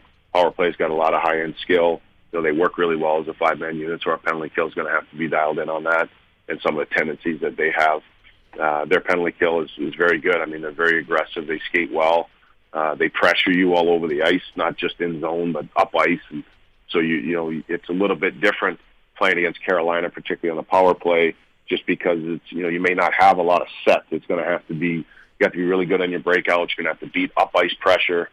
And then when you get in zone, you're going to have to make 1 or 2 passes quick. You have to deliver it to the net. You're going to have to play on the power play fast, maybe not as structured, meaning you're going to get it set and do your plays. You're going to have to make 1 or 2 passes, deliver it to the net, recover the puck, 1 or 2 passes, deliver it to the net again. So, those are some things we've been working on in practices, practicing the power play versus heavy pressure.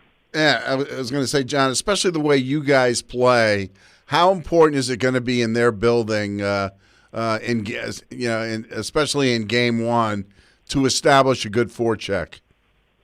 It's going to be important. I think when you look, I think both of us are in the top 10, top 5 in the league in forecheck. So it is important. I think it's a big part of our identity of being able to get in and play fast and work really well as a 5-man unit. And when we have the opportunities, to be physical, that's a big part of our identity. And but it's not running around. It's not running to go get hits and running out of position. We got to skate. We got to be on time. We got to be in structure. And then when you're a stick length away from a guy, when the hit is there, We got to make sure that we are being physical and tenacious on the puck. But it will be important to be able to if we want to play in the offensive zone, then we've got to do a good job managing the puck up the ice. But then when we get in there, we have to be tenacious, physical, and well structured going into the zone, setting up the forecheck into the offensive zone play. I think one of the best things you and your coaching staff did over the course of the season was managing the roster with the taxi squad and everything else, where you created a culture or an atmosphere of competition, to get out on the ice, to be able to dress. How much do you think that's helped this team, down the stretch, that those guys know that it's not a given that you're going to dress every night? Well, it's been tremendously helpful, and that's something that, even coming in, that we needed that. We just needed more fire, more passion, the work ethic to win hockey games on a regular basis. And you know what, Mark? It's not even just to win hockey games. Like, if you want to be able to control games, sometimes you're not in control of the scoreboard. You can't control what's going on the scoreboard, but you can control the game. And the more you can control the game, the more you're going to have opportunities to be able to win the hockey game. And that takes a tremendous amount of effort. There's no coasting. You have to be responsible without the puck. You got to play physical. You got to play in the hard areas of the ice. And it just was not anywhere near consistent enough last year. And really it wasn't consistent enough the first couple months of this year. But, with the injuries and guys coming in, there's a real competitive environment here to play.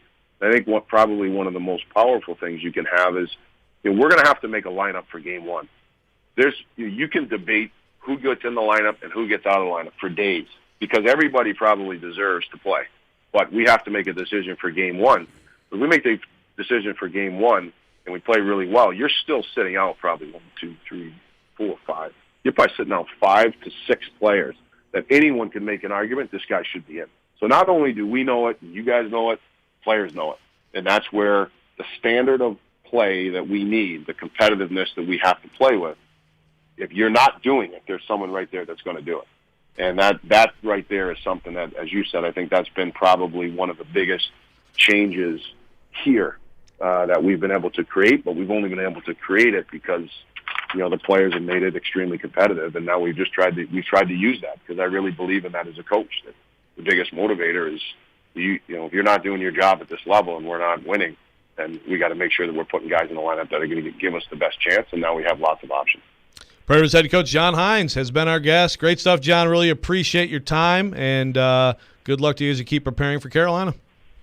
All right, thanks, guys. Have a great day. Yep. Dude. John Hynes, Predators head coach. That was some good stuff. Some really good stuff there. And one thing that I take from that, it's not like we didn't know what he said about Monday, right? Sort of like you're still proving yourself if you're out there. If you're sitting, you aren't. But one thing I took away from that, I'm not as certain now that Eeli Tolvanen's playing. I don't know that I was 100% anyway, but that was an interesting answer on Tolvanen. I mean, he admitted that he's deciding whether or not he's going to be in the game one lineup.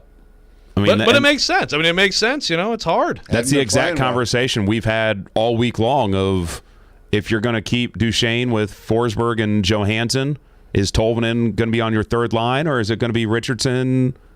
Grimaldi has played well when he's been called upon. I mean, there are a lot of tough choices for John Hynes in that lineup. One of the things that we appreciated about Laviolette when he had his fastball here was his ability to read his roster and make the necessary tweaks game to game. He did that really well, and we saw he did it phenomenally well in 2017. And then there was the year, why isn't Scott Hartnell playing? Yeah. He did it less well that year. He didn't, but you see, that being a real strength with some coaches. Well, Hynes showed that continuously through the second half of the season. And I see, at least for me personally, I appreciate a coach whose back's been against the wall. This is a guy who got fired in New Jersey, even though he kept going with what he believed in. And here, when it seemed apparent that things were going south, and he got this team and this franchise out of that. So I I have a high regard for his abilities and really impressed with the job he and his staff did. He's got some tough choices, though. I mean, it's a good problem, of course, right? Yeah. But man, I mean, it's because it could swing a game if you go the wrong way. It's going to be really fascinating. All right, we're going to take a break. When we come back, it is time for Call Your Shot Friday. Robby and Rexrode, ESPN 102.5 The Game.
The sports weekend has arrived. You know what that means. Shoot your shot. It's time for Call Your Shot Friday with Robby and Rexrode on ESPN 102.5 The Game and the Game Nashville app.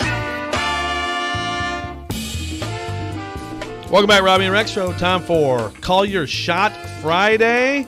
Man, there are some things out there worthy of being shot called today in the sports world. You've got hockey playoffs starting. You got the NBA playing thing, which I still don't completely understand, but it's coming here, and a lot of other stuff going on. But I'm going to first review last week, and of course I'm looking right now. I did long-term stuff, so I'm going. We're going to talk about this coming up here. I had Titans ending up with Zach Ertz. That's still my called shot. That's still out there. I also had Aaron Rodgers going to win a Super Bowl with the Broncos. So there's a called shot. And I had Philip Forsberg with a late goal to get 1 point for the Preds Saturday against the Canes. Of course, they won, got the 2 points, got in the playoffs. Robby had Preds clinch playoff berth tonight. In other words, Stars would lose, so he didn't get that one right. And then he had Rene starting in goal, shutout versus the Canes. Now, he said that for Saturday, but I think we give him credit for that. We give him credit for that? He got it right for Monday. Sure. Okay. He also said Rene will retire, so we'll see on that one. Ryan Porth, you said Nashville SC.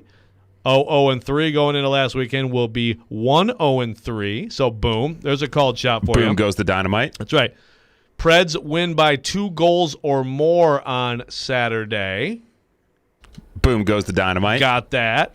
And you've also got Aaron Rodgers will be with Green Bay in week 1. So we'll see on that one. If you'd like to get in, call some shots, send it to the text line driven by WilsonCountyHyundai.com, 615-737-1025. Who would like to call shots first this week? Let's start with the venerable Mark Howard. Let's do it. Mark Howard. My Celtics will break my heart and lose the play-in game. 1 and done. 4? I'm still Who are they going to get in that play-in game? Is that determined? That isn't determined yet. It doesn't matter. They're done. They're cooked. Boy, Stevens must have known that he wasn't going to get fired when he turned down Indiana, right? It's incredible how his star. Well, Danny Ainge hit the first pick lottery when he made that deal with the Nets a few years ago, and had their first round picks for like 4 or 5 years, and never really made that huge deal. He got Kyrie Irving, who didn't want to be there, but beyond that, he's had some good picks. Tatum is turned out to be a star. Brown, but it doesn't matter. That franchise keeps going backwards. Can I just say, by the way, there can't be a more infuriating fan combination than someone who is a Yankees and Celtics fan, right? It can't be. But I grew up, my teen years were the late 60s, early 70s, when the Yankees were terrible, and Bill Russell had, basically retired as Celtics center, and they had some down years. Okay. So you're saying it wasn't just pure bandwagoning. No, it wasn't bandwagoning. I can tell you, man, the broken radios, the tears, the tantrums, especially with the Yankees, and the Giants were just awful. So you're not also a Notre Dame football and Duke basketball fan? No, okay. no. All right. I respect Duke. And the Leitner play came on my birthday, but against Kentucky. But oh my! All right, Ryan Porth, you got some called shots for us, pal? I do. How many do you have? Multiple. I've got 3. So let's start with the Stanley Cup playoffs. The round 2 series in the Central Division will not be Tampa Bay versus Carolina. Okay. So either the Panthers or the Preds are going to win in round 1. And it will not be Canes Bolts, as everybody under the sun thinks it's going to be. I think Florida is primed to beat Tampa Bay. This is Florida's Stanley Cup final to beat their in-state rival. First ever playoff meeting between the two. I think Quenneville did a phenomenal job this year. They lose Ekblad, and still, they are really good. He's gotten good years out of his good players. For sure. The essence. Huberdeau, Barkov, they made some shrewd moves at the trade deadline. Yes. The other Stanley Cup playoff called shot is that in the North Division, north of the border, the All-Canadian Division, their first-round series will only last a combined 9 games. That the Leafs and Oilers, one series goes 5 and the other is a sweep. Those are 2 heavy mismatches. Oilers, Jets, Leafs, Habs. Okay. And then to the NBA, the Warriors beat the Grizzlies on Sunday to get home court for that play-in matchup. The Grizzlies go to the Bay Area Sunday afternoon for the regular season finale. The winner of that game gets home court for their play-in game for the round 1 of the NBA playoffs. The Warriors beat the Grizzlies on Sunday to get home court. And they are locked into playing each other. Yes. Both at 37 and 33. Grizzlies are a great road dog. I don't know what the game line's going to be. They're going to be tired. I know. They play again tonight. They played last night, both here over in Memphis. Yeah, no, that's a good one. That's a fascinating matchup too. So those are my 3 called shots. All right, a light week for you. real quick on mine, and then we'll get to some of the texters. Preds will win Game 1. The score will be 3-2. Roman Josi will win it with a power play goal. All right. I'm going college baseball. The number 4 Vols taking on number 1 Arkansas with a full stadium. Lindsey Nelson Stadium full. Vols will take 2 of 3 in front of a full crowd, continuing this magical year under Tony Vitello. And the Blues will beat the Avs. Oh, no. Oh, yes, they will. Oh, no. Oh, yes, they will. The Blues have no shot. Hey, you know what? This is calling a shot. This is calling a shot. Not like we already know the North Division's garbage. These games, I'm calling a shot here, Porth, and I'm telling you that the Blues, someone on the Blues said they're going to win for sure last night, and I believe them. So. All right. Write me down for another called shot that Colorado sweeps St. Louis. All right, there we go. All right, let's go to the text line driven by WilsonCountyHyundai.com. I got okay. I think the Mini Wild could give Vegas a series. I'm not saying they're going to win, but that could go 6 or 7 I games. could see that. The Wilds are good. Yeah, no, that's going to be fascinating. That's been a fun season series between those two teams too. Brian in Portland, Preds will win in 7. Heat will win the NBA championship against the Jazz in 6. And Bam will get Finals MVP. So Robby Stanley likes the sounds of that. Andrew from Dover texts in, Titans will beat Cardinals by double digits in Week 1. I mean, is that a called shot? Sure. I mean, I'm not going to remember that, Andrew, for one thing. I guess double digits that's a shot. I mean, the spread is 2.5. The Reds bullpen will implode this weekend. Oh, wait, that's a day ending in Y. Thank you. All right, Eric in They're Bellevue. also in Colorado, so. I know. Eric in Bellevue is calling a shot. Titans will go 12-5 this season. Hashtag tighten up. I'm never going to – the 17-game thing is going to annoy me just until it's 18, I guess. We should have a jar, and every time that you say a record that equates to 16 games, you have to put $1 in that jar. That's a good between point. now and Week 1. I'll do that as long as I can swear in tandem with that. Robby and I could probably take you out to a really good lunch or dinner with that. That's true. Do you remember, by the way, the USFL, they did the 18-game schedule, right? Did. So that's what will come to mind now is my beloved Michigan Panthers. All right, that's been Call Your Shot Friday. If you got more, send them along. I can get to them on the air on the text line 615-737-1025, driven by WilsonCountyHyundai.com. We're going to take a break. When we come back, we're going to have TD, Turron Davenport, presented by Freedom Tire Guys, on Robby and Rexrode.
Third hour, Robby and Rexrode starting up here on ESPN 102.5 The Game. Joe Rexrode, the great Mark Howard in for Robby Stanley, Ryan Porth producing, and we're very excited to welcome our next guest, as we have every Friday at 8 a.m., our good friend, TD, Turron Davenport, ESPN NFL Nation, Titans reporter, film breaker down extraordinaire, and, of course, Talking with TD podcast. TD, how you doing? Hey, I'm blessed, man. I woke up, got to listen to Wake Up Everybody by Teddy Pendergrass, and I'm feeling good. Oh, there you go. Oh, man, we can't talk. We don't talk enough about Teddy P on this show. That's right. Good stuff. That's right. And TD also, by the way, the proud father of a very recent graduate of Howard University. So congrats again on that. Hope it's been a great week for you and your family. And TD, as we've talked a little bit this week on the show about the tight end position. I know we've talked some with you, but I'm reminded of it because a week ago I made the Zach Ertz prediction. So as you look at him specifically, how do you think that might work out for the Titans? Do you think that is something is that a pie in the sky thing, like some of these other things we talk about with players who may be available or trades that may be swung? Or do you think that's actually something that could be feasible and helpful for this team? Yeah, I think that is something that's feasible and could be helpful for this team. And for me, when I look at it, I'm not looking at it from a trade perspective. I think that train has kind of left the station. But you got this June 1st free agency period that's going to start. We have these veteran guys getting released, and I could see the Eagles releasing Zach Ertz. In my opinion, they tried to find a trade partner. They tried to find a place that would be good for him and also good for them. That's what Howie Roseman said at the press conference. So I don't think it obviously wasn't able to happen, but I think he could be released. The $12 million cap number is going to be a lot, so if they could spread that out over the next couple seasons with that post-June 1st release, I think that's something that they will do. I mean, when you look at those two positions, tight end and receiver, I think a lot of fans look at those like, okay, are those rooms complete right now? Is there going to be some kind of significant change? How would you rate the importance of both of them in terms of the Titans adding to them right now, receiver versus tight end? Yeah, I think they need to add to both of those. And for me, when I look, it's more tight end to me because, God forbid somebody gets hurt.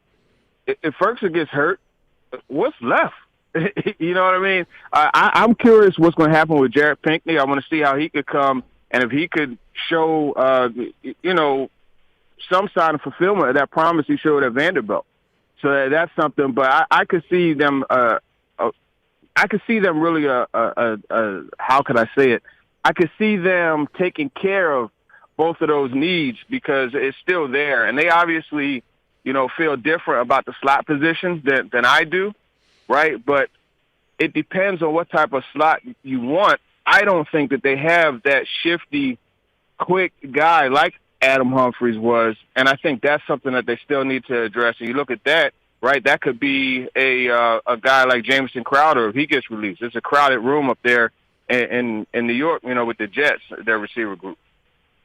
Speaking of Turron Davenport, of course, the great Titans beat writer for ESPN.com and ESPN, and TD, first of all, immensely enjoyed doing draft coverage with you the first fun. 2 nights. But I got to ask you, between then and now, how much better do you feel about Caleb Farley, their number 1 draft pick, and maybe the additional information you've gotten about his physical condition? That, Mark, is an awesome question, and I'm glad you asked me that because me personally, I think the situation is a lot less extreme than I thought it was. And you were always in that boat where, hey, you said it. You said that it's a very good possibility. So I give you props for that. You called it. And for me, after talking to Caleb Farley, he told me about, his faith. I think that's a huge thing. But then he said he felt good. And, the Titans brass, their doctors, they got their hands on him. I think it's a situation where I didn't know the extent of involvement they had, and I didn't know the full perspective as far as the injuries concerned. Stefania Bell came on and she pointed to Rob Gronkowski and how at an older age he was able to overcome that. So, it's a good situation for them. He apparently is ready to go. You see his tweets, his Instagram, his social media. You hear what he said to me on Talking with TD. He's ready to go. But I do like the perspective that he had, and that he feels like even though he feels good, he has to understand that there's protocol and things to follow. What do you think happened internally when the whole Rashad Weaver story unfolded? Do you think that this organization maybe changes the way it does its due diligence, or was this just an honest oversight on their part? Yeah, I think it was an oversight, but I definitely feel that they need to change the way they do their due diligence. And this is something that I asked them about before the draft, with the Isaiah Wilson situation. Is that changing how you're doing things? And, they did their best, apparently, used a lot of the 5 interviews, the virtuals that they were allotted for prospects. I'm not so sure how something like this could slip through the cracks. But then at the same time, you have to provide balance, right? Because, I've heard from a few sources that there isn't any way anybody would have known about that. But my question to that is, well, if there's a police report, how does that slip through the cracks? So there's just a lot of back and forth. Other teams apparently knew about that. Paul Kaharski did a great job of reporting that. And it's something that they have to fix. You can't have these things happen over and over again. And, even if there is a guy who has somewhat questionable character, you have to be very careful because it is back-to-back years where it's happened. TD, of these, we're going to be out there tomorrow, actually, right? Yeah, we're going to be out there tomorrow. Get a chance. Can't wait. Yeah. Oh, man. It's I'm excited, but I know you are excited. Actually, get out on the grass and watch some football, rookie mini camp. One, I guess, what's the number one thing you're looking forward to seeing? But then I would also follow that up with, of these rookies, and, of course, the Titans just signed 5 of them. Looks like it's going to be haggle-free on the way to getting them all signed. Which of these guys do you think will be the most impactful in 21? I will say I'm most looking forward to seeing Caleb Farley get on the field if he does. That's what I'm most excited about seeing, just because of so much suspense, so many questions about whether or not he'll be able to do it.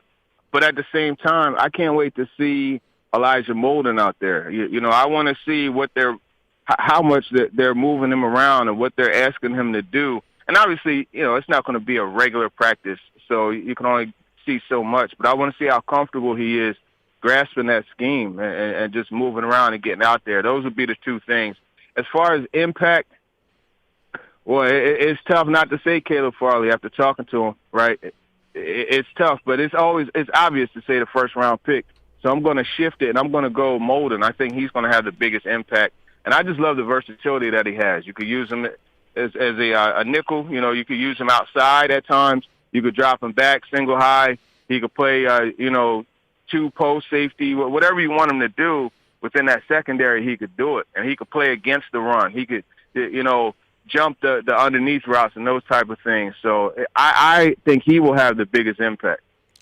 TD, it sometimes surprises me that in a field goal league like the NFL, and the amount of time that they scrutinize talent at every position, that it seems like teams are pretty casual when it comes to their place kicker. Who's going to be that guy for the Titans this year? They signed it, I guess, as an undrafted free agent, the kicker from Ohio State.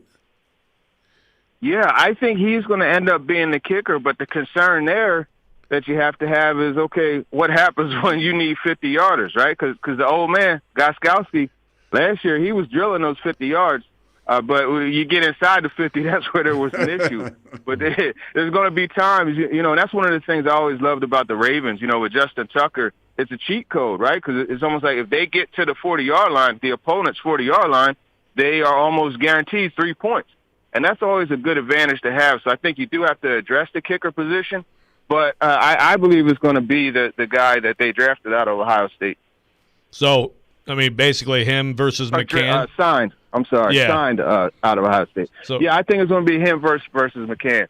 Yeah, that's just – they got to go cheap this comforting. year. Yeah, I guess so. It's not comforting. So you don't think there's any chance late here in camp it's like, okay, Steven, let's go? Oh, there's a chance. I think that's kind of like their it's like playing Uno, right? That's your draw 4 card. You want to pull that out of there. I think that's what they have. Yeah, it's going to be interesting. And, yeah, it is not a little bit unsettling for sure. TD, thanks for being on the show. Great having you, and look forward to seeing you out there tomorrow. Yeah, for sure. I appreciate it. And I apologize, man. The birds in the background are trying to talk more than me. So I apologize about that background noise. All good. I didn't even hear it, but that's my ears, I guess. All right, Turron Davenport, good to have you. Thanks, TD. And we will be back on Robby and Rexrode, ESPN 102.5 The Game.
Welcome back in, Robby and Rexrode Friday edition. And thanks to Turron Davenport last segment presented by Freedom Tire Guys, Nashville's premier mobile tire company, online at freedomtireguys.com.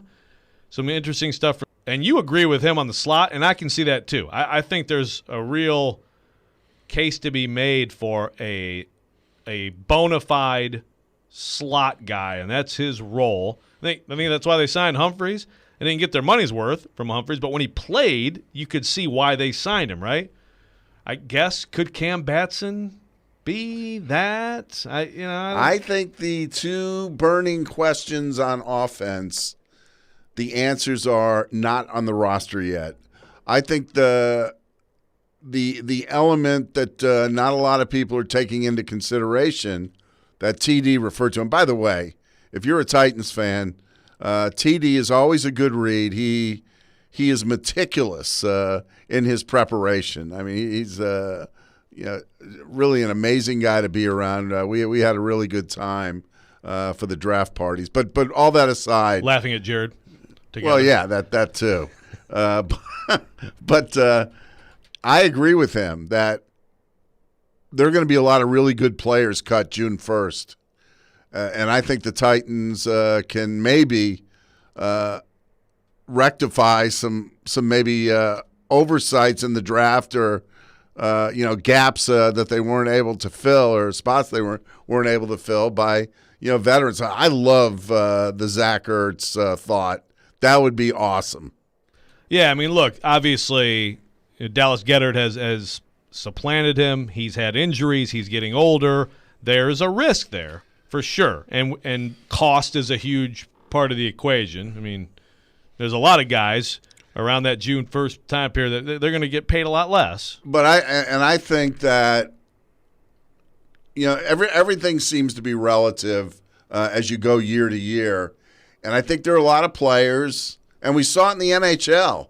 A lot of players taking 1 year below market salaries because they understood that the cap was going to be down. And I think a lot of guys understand that they're just not going to get paid this year, but they'll still want to play. So, I think, Joe, it's the new normal, and guys will just adjust. Yeah. I think he's an option. Another guy who intrigues me out there and has just fallen back a little bit and has not been nearly what I thought he'd be in the NFL is O.J. Howard in Tampa Bay. Certainly Cameron Brate. Cameron Brate's one of those guys. No one ever talked about him last year, but, man, did he make some big plays for that team. Yeah. Obviously, we know Gronk. By the way, interesting point there, TD talking about Caleb Farley and the Gronk comparison. But O.J. Howard, they've picked up his option. I don't know how that works out. Obviously you also think naturally about the idea of John Robinson and his former boss making a trade, having a dealing together. He is someone who I feel like has more to give in this league and maybe could in a different place work out. I don't know if that can be made to work. What do you think about in the slot situation? What do you think about a guy who's very well known locally in Golden Tate?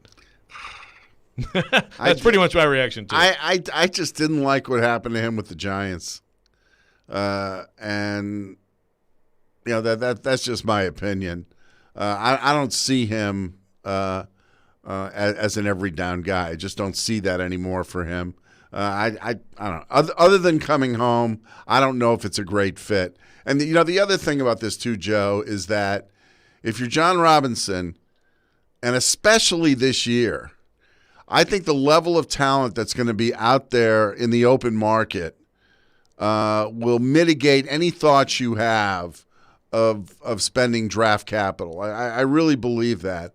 I don't know unless you're just absolutely in love with the player and you feel he's a perfect fit.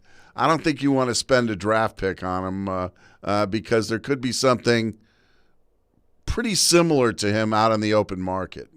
Well, and the thing is, too, I mean, with this draft, obviously the last two drafts, there have been limitations.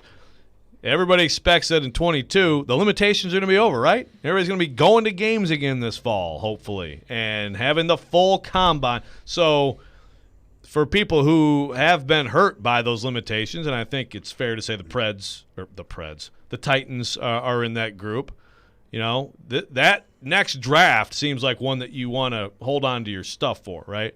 The question with an Ertz or some of these guys out there is for the Titans and a lot of teams, what's the cost? Can you make it work?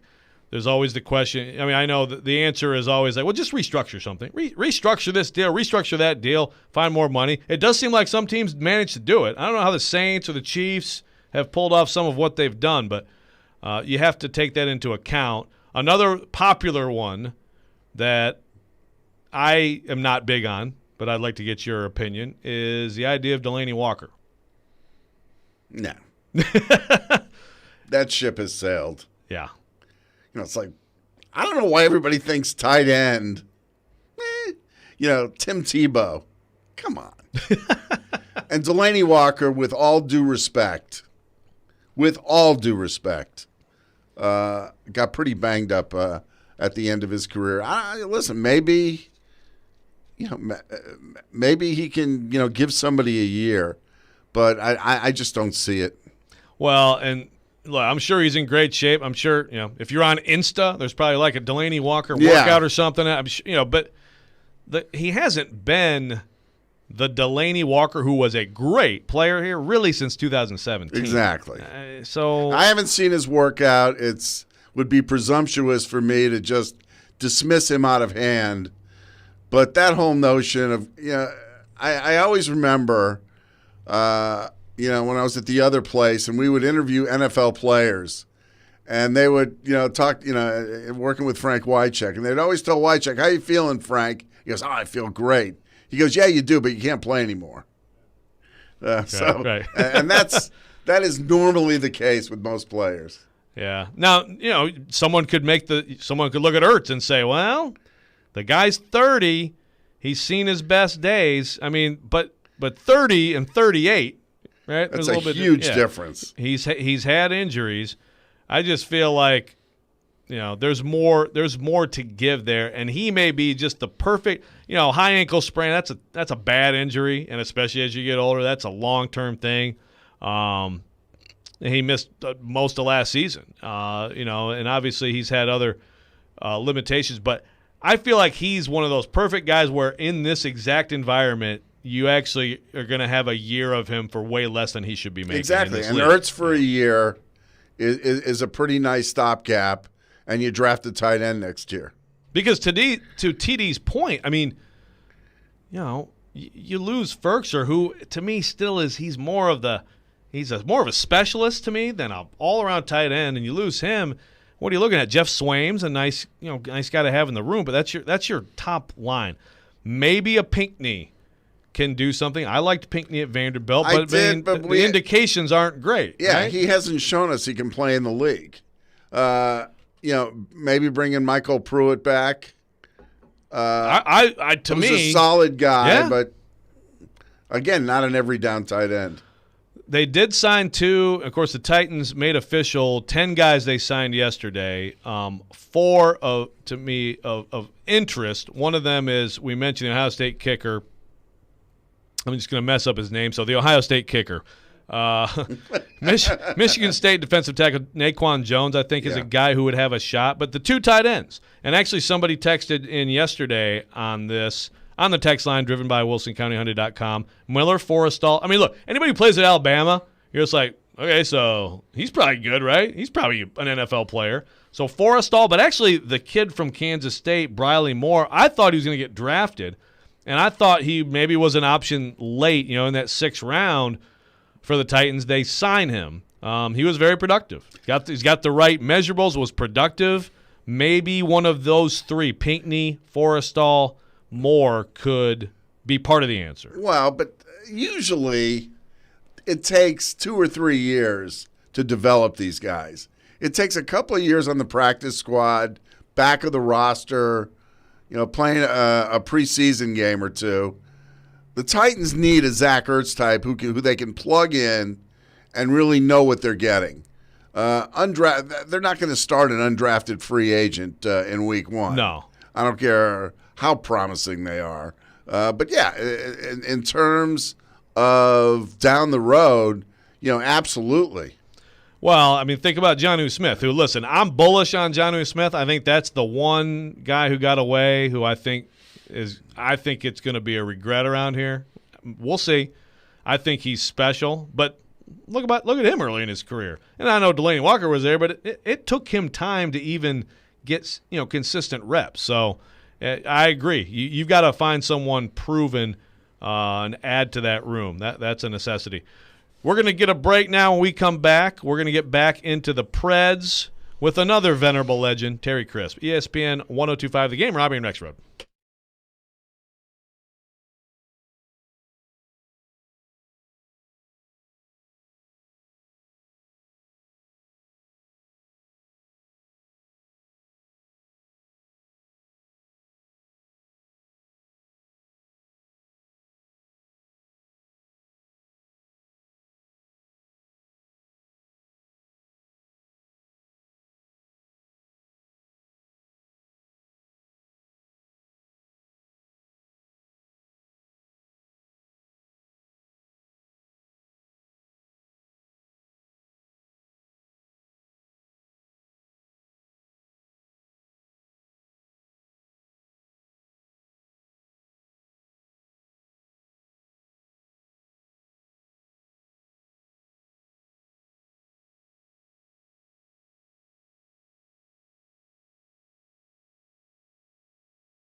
Welcome back in, Robby and Rexrode, ESPN 102.5 The Game. Joe Rexrode, Mark Howard in for Robbie Stanley, Ryan Porth producing, and got some real nice comments on the text line today, driven by WilsonCountyHonda.com. People very much enjoying Mark on the show today, and they're going to enjoy our next guest as well. As always, every Friday at 8:30, the legendary Terry Crisp. Crispy, how are you?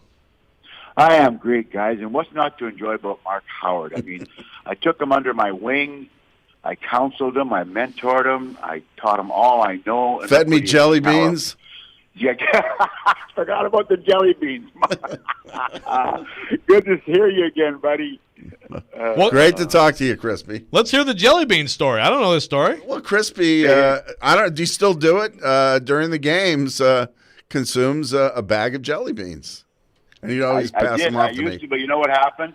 Somebody squealed on me and told my wife. And that came to an abrupt halt. The source was cut off. It's like long lines of the gas lines today, whatnot. Jelly beans. Well, Sheila Crisp runs that show, so no argument here, Mark. So, all right, well, I got to follow up on this. Black jelly beans, yes or no? Which was it? Black jelly beans, yes or no? No. Oh, a big yes for me. Big yes. Big yes. Big yes absolutely. for me. Black licorice, big time. All right, transitioning to hockey, Crispy. Big series coming up. We finally know it starts Monday. Do you take anything from the past two games? Do you feel like the Preds gained confidence, sent a message, did anything to help themselves in this series, even though we know everything starts over Monday? Hell yeah, they sure did. I mean, they've been fighting and scrambling and scrapping all along since, March the 15th, I think, when we turned it around with a win against Tampa Bay, I believe it was, at that given time, one of the big boys. And they've scrambled and scratched every time. And why would they quit in the last two games before entering playoffs? They made it. They feel good about themselves. They've earned the right to be here. Let's say that. Like, I don't want to hear anybody ever tell me again I'm worried about, well, they're lucky to be here. No, they're not lucky. They come down the stretch flying. We had goaltending. The guys dug in. The kids from the minors, just unbelievable value to our hockey club. And this deal about poo-poo in the last game, that's BS, because both teams have pride. Both teams and both coaches know. And I listened to Rod Brindamore afterwards, and he didn't poo-poo the game, I'll tell you. He said, yeah, he arrested a couple guys or used some guys with bumps and bruises and took them out like we did. But he said, we realized and saw that this team is dangerous. This team can come to play against you every night. So he said, no, we didn't take it lightly. He said, we're going to work over some things we saw in that last game we didn't like that the Preds did to us. So he also realizes that they're a scrappy team now. Crispy, you know this better than anybody, the dynamic between a player and its coach and coaching staff. I wouldn't have said this a year ago when they went in against Arizona and lost the series. But I would say going in, I don't know how they're going to do, but John Hines seems to have everybody bought in, to his system and his style, and the guys seem to have responded. Absolutely, Mark. You hit the nail right on the head with that one, I'll tell you. And we've been talking about the last little bit about watching how they've come together and how the players are talking in their interviews and whatnot. And it's totally turned around as to when John Hines came here. Remember when he came here in the mid-season, it was sort of disarray. Not disarray, but we weren't clicking. And then we had that bubble deal going into the playoffs, play-ins and whatever. Did a 10-game training camp with this team. And the 10-game training camp to me is like, it's not bad if you have your team. But what do you have, 6 or 7 new players that David Poyle had gone out and got for them to bring to our club? 6 new faces that hadn't played here before. And then we had a couple injuries, but then we brought the kids up from the minors who were a great addition. Let me just start with that. And you had to put them into the lineup and figure out, and then get the system, and then get the players, and then new coaching staff. Not totally new, but he brought in Dan Heinold and Todd Richardson and those guys, and those guys, Dan Lambert and them, they did a job. They had to get together also and come together and fix a power play and a penalty kill, et cetera, and so forth.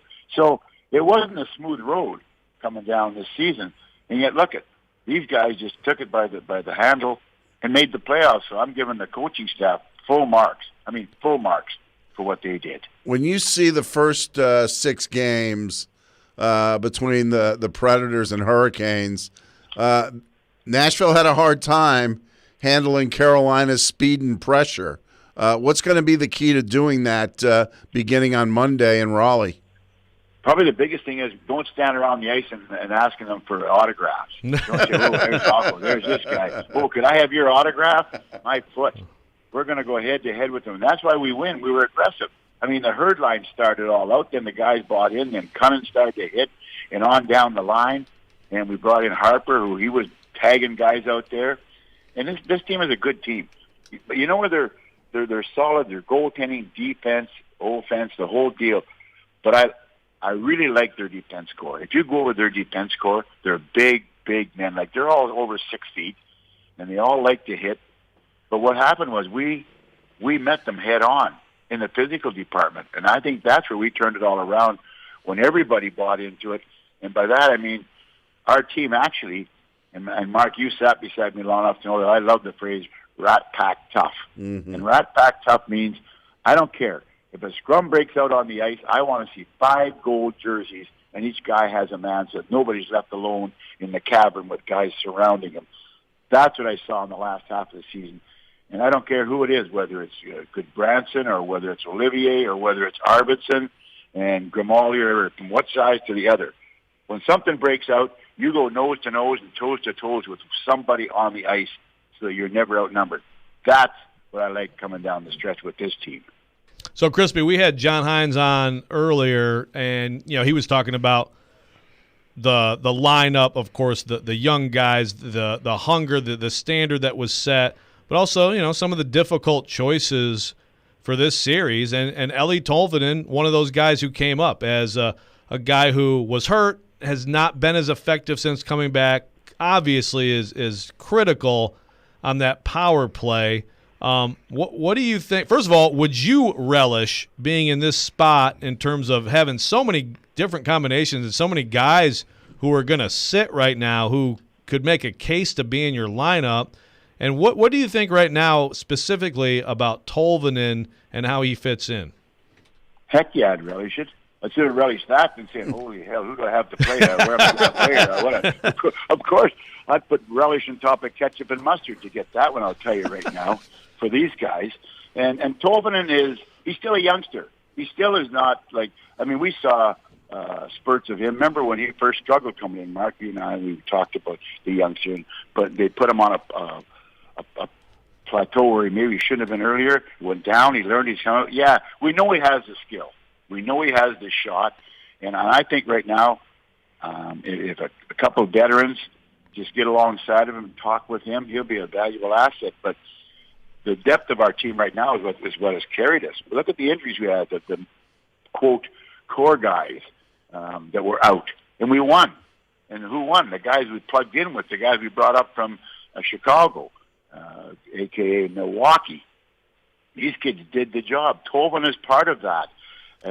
And I've been through what Coach Hines has gone through. Let me tell you, with the goaltending, with Saros and Rene. And you love them both, and Pekka Rinne is an icon here, and this should be the first jersey ever go up in the rafters in this building if I had a vote on it. But you coaches go through these, but there are things that you welcome the thing, and we have 2 great goaltenders. Now we have youngsters we can plug in. Like, look at when Jeannot came up. We didn't know Jeannot. We said, Olivier's down. Jeannot just stepped in and took off like a cannon. He's in the lineup now. You got Trennan, Jeannot, Olivier. These guys have earned their right. You know what? As a coach, it's tough, but that's your job. Your job is to make hard decisions. And every night, and I can remember when I was in Calgary and had a good team. Cliff Fletcher built a good team. And I had 3 players every game I had to sit out that could be in my lineup easily. But you have to make the choice. You can only dress 18. And you hope that the guys understand. You have meetings, personal meetings. You talk with them all. But it's still not easy. It's not an easy job to walk in before a game and tell 3 players you're not dressing tonight. You're not, and the players see you coming. They say, "Oh, here comes that BBB again," and I know what he's going to say to me again. That's not easy, guys. But it's a coach's job. And I keep telling everybody, people in that, well, why did they play him? And why did this guy dress over him? And why? Well, I said, well, you know what? And I told this to Mark Howard Mason. We as coaches, you know what we do? The first thing we do, we sit down and we have a meeting as coaches all together before the game. And we sit down and say, well, guys, what lineup can we put together tonight to lose this hockey game? We want to lose this game, so let's put a lineup together tonight that's going to lose it. It sounds stupid, right? But that's what people think. No, you put a lineup every night, and some nights you run with the same lineup. Some nights you take 2 guys out, sometimes 1. But that's what when you hired on, that's a coach's job. Crispy, you've seen him up, you've seen him down. Do you think UC Saros is ready to steal a series? Yes, he could easily do that. But I also know that Saros, in his mind, and the rest of the team know that they have a backup at Pekka Rinne. I don't like to use the word backup. They have a goalie that can step in, has been through the wars, and can win games, which he's proven over. And I know that Coach Hines and his staff must feel comfortable in the goaltending they have right now. They have to. Because I'm being honest, from March the 13th or 15th on, I mean, Saros stepped in there, and he played unbelievable. And the team played unbelievable in front of him. And when Pekka Rinne was there, when Saros was out, he did the same thing for the stint when he was in. So feeling comfortable about our goaltending, yeah, that's the one area I'm not worried about. Terry Crisp, Predators TV analyst, has been our guest. Crispy, great stuff as always. Appreciate it. Enjoy the hockey. Lay off the jelly beans. Okay, I'm off the jelly beans. I'll enjoy the hockey. But what I want to do say is, guys, right here is, hey, we think it's great and it is super to have our fans back in the building. We've been waiting all year for this. And what better time, Mark, than for the playoffs to fill up the building. And that ovation they gave Pekka the other night, Mark, you know I'm an old softy. But might have even brought tears to my eyes. Me too, Thanks man. Thanks for talking, guys. Playoffs, go Preds, and we'll see you all at the rink. All right, Crispy. Terry Crisp, Predators TV analyst, been our guest. We'll be back on Robby and Rexrode, ESPN 102.5 The Game, talking about that Preds lineup. There's a lot of reaction out there right now.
102.5 The Game and T-Mobile have partnered up to give you a chance to experience a Nashville SC game this season. Tune in every Monday to Darren, Donick, and Chase for the keyword to text in to win. Good luck from 102.5 The Game, T-Mobile, and Nashville SC.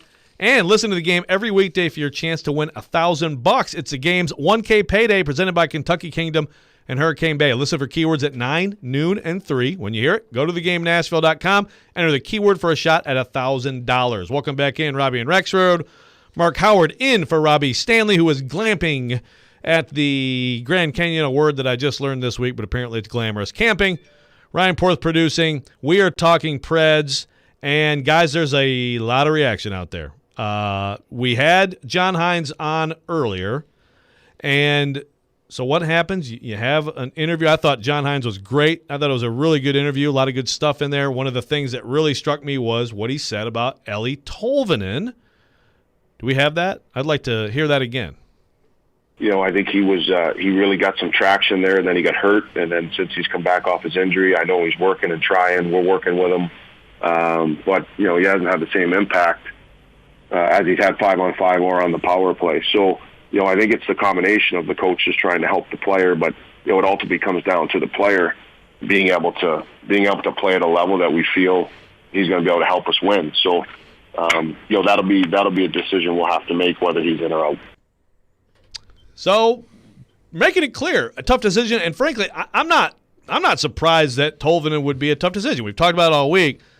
So I tweeted it out in my tweet because sometimes, you can listen to an interview and then you take a little segment of it and it can go nuts and maybe it's a little bit out of context. But you guys tell me if my tweet's okay. Here's my tweet. Hines makes it clear Eeli Tolvanen, quote, in or out of the lineup will be one of the tough decisions for him entering the Carolina series. Fair, accurate? Yeah, absolutely. Okay. And I'm sure as a sports fan you understand that when it comes to the playoffs, you've got to be in the moment. You can't get sentimental. Some of that plays in, obviously, what Tolvanen's done in the past. But you've got to figure out, and that's the great trick of coaching. And that was one of the things we were talking about with Laviolette in 2017. What we've seen with Hines this year is to understand for this very game on this very night, who are the best guys to put in there? What's the best lineup? And a lot goes into it. And a lot of it is gut feeling. Yeah, and look, I understand the case for Tolvanen for sure. I mean, I think if it were me, I'd have him because of the power play. But there are other options, and there are different combinations, and depending on where Duchesne goes, I think that could make it tougher. Here's some reaction. Seth Dean on Twitter. Coaches can revert back to the mean, too. Michael Gallagher, yes, Tolvanen hasn't really done much in 6 of the last 7 games, but it would be a big mistake sitting him in the biggest games of the season. Jeremy K. Gover, friend of the show, says, since returning, Tolvanen's been relatively quiet, but the power play, the very thing that prevented the Preds from winning the series in 2019 against Dallas, goes from dynamic to average at best without him in the lineup. It's on and on like that. He shouldn't overthink it. In's the obvious answer, said Todd M. Smashville's finest. Wait a minute. Tolvanen being in or out of the lineup is being discussed. There should be no question he's one of the 12 forwards. And there's a lot of good, a lot of good gifs. I call them gifs. You can call them gifs if you like. Like Clint Eastwood looking stunned on his porch in that one movie that's not coming to mind right now. I got some WTFs on here. If he brings Tolvanen out of the lineup, he should be fired immediately. End of story. We're back to firing John Hines. Joe Lemming says, dude single-handedly gave this team life. He's not even a lock to be in. Hines is a clown face. My goodness. Twitter can be a nasty, nasty place. I think these are some overreactions, guys, because it's, again, I would choose Tolvanen in based on the power play, but there are other options. And if you love Duchesne, that's where I think it comes down to. If you love Duchesne and you really want to try Duchesne up there with Forsberg and Johansson, the line, the third line, again, all these discussions are presuming 2 lines aren't touched. We agree, right? I mean, they're not going to mess with the Herd line for sure. And they're not going to, to me, Granlund, Yarncroke, Cunnin, that's staying together. So your line then, if you do like Duchesne there and you feel like that's something that could really give you a boost, then your third line, I guess, is Haula, Arvidsson, if he's healthy, and Tolvanen. What do we think about that line? I think I'm just guessing that would be where pause really comes in for John Hines, because that line, I mean, it could be good. It's got some skill. You got Arvidsson's speed. You got Tolvanen's skill. Hall has played really well. But in this series, do you feel like need a little bit more physicality with every line? Line combos are so fluid. What you start the game with isn't necessarily how you end the game. And that, again, goes into a coach's feel for his team and his players. But I don't think it's a no-brainer that Tolvanen plays. Now, I think at some point in the series, he's going to play, even if we don't see him in Game 1. But it's understandable why Hines would think this way, and he does have options. Do you think he'll be tempted by putting Arvidsson back with Johansson and Forsberg and try to rekindle some of that Jofa magic? Yeah, there's always that thought that this combination can do some great things. Now, can they do it in this series? I don't know. I mean, they looked awfully good the last time they got reunited for the postseason. I mean, to me, that was by far the best thing about the very brief bubble appearance for the Preds last year was that line, specifically Johansson, but that line looked good. Yeah, and they need, I mean, everybody keeps talking about, Tolvanen or Duchesne. Philip Forsberg's got to step up in this series. Yeah. For the Preds to win, I don't think they can do it without Forsberg. Carolina's got, 6 highly skilled players, up front. If the Preds, for instance, shut down Aho, that doesn't mean that Teravainen or one of the other guys is going to have a big series. Svechnikov, he's a can monster. explode too. So, but for the Predators, they need Philip Forsberg to have a big series. Yeah, no doubt. There's some sure things that are also big storylines here. Your big guns need to be your big guns in this series. And you listed, I think, 4 names, Mark. You could probably list another 4. Oh, yeah. That they have. I mean, they have, what'd you say, about 8 to 10 top 6 level forwards. I mean, Aho's elite, and then you have a lot of fringe first-liners on other teams. Really good. Yeah. Niederreiter is really deep. A big guy in this Give me series. fuel, give me fire, give me Niederreiter. Yeah. Nice. Niederreiter's. That's a big thing in Carolina, by the way. Killed the Predators through the years. Yes, he has. Especially when he was with Minnesota, yeah. Well, yeah, I mean, they're loaded. You're going to have a lot of people step up. I think, I guess my question on Tolvanen would be, if he's not in the lineup, how much do you feel like you've diminished your power play? Well, here's – and Hines won't say this, and the Predators won't say this. Tolvanen is a guy that I worry about in the playoffs, where things are more physical, where there's less room to operate.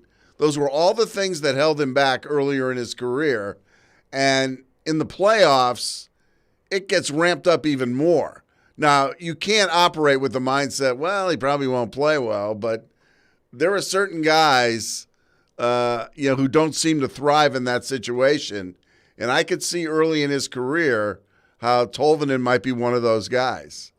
Well, no, I mean, that's totally fair. I feel like his compete level, physicality, all these things clearly have gotten better this year, right? I mean, he's made strides. He's figured out how to create space for himself a little bit more. I think you've seen some good things from him in areas of the game that aren't supposed to be his areas of the game. But let's say that's the case. Let's say he struggles in 5-on-5. He can't find any room. He's really not an asset for you. But you get a couple power play goals because he's so good there. You're right. But, I got, and I'm not making this comparison directly, but remember Mike Ribeiro. Mike Ribeiro, great during the regular season for the Predators, for a year or so, but was absolutely invisible come playoff time because it got more physical and the spaces got a little tighter. I can think of another center they've had in the last few years that had the same experience. And then there's playoff Colin Wilson. Kyle Turris. Yeah. Thank you. Turris, yeah.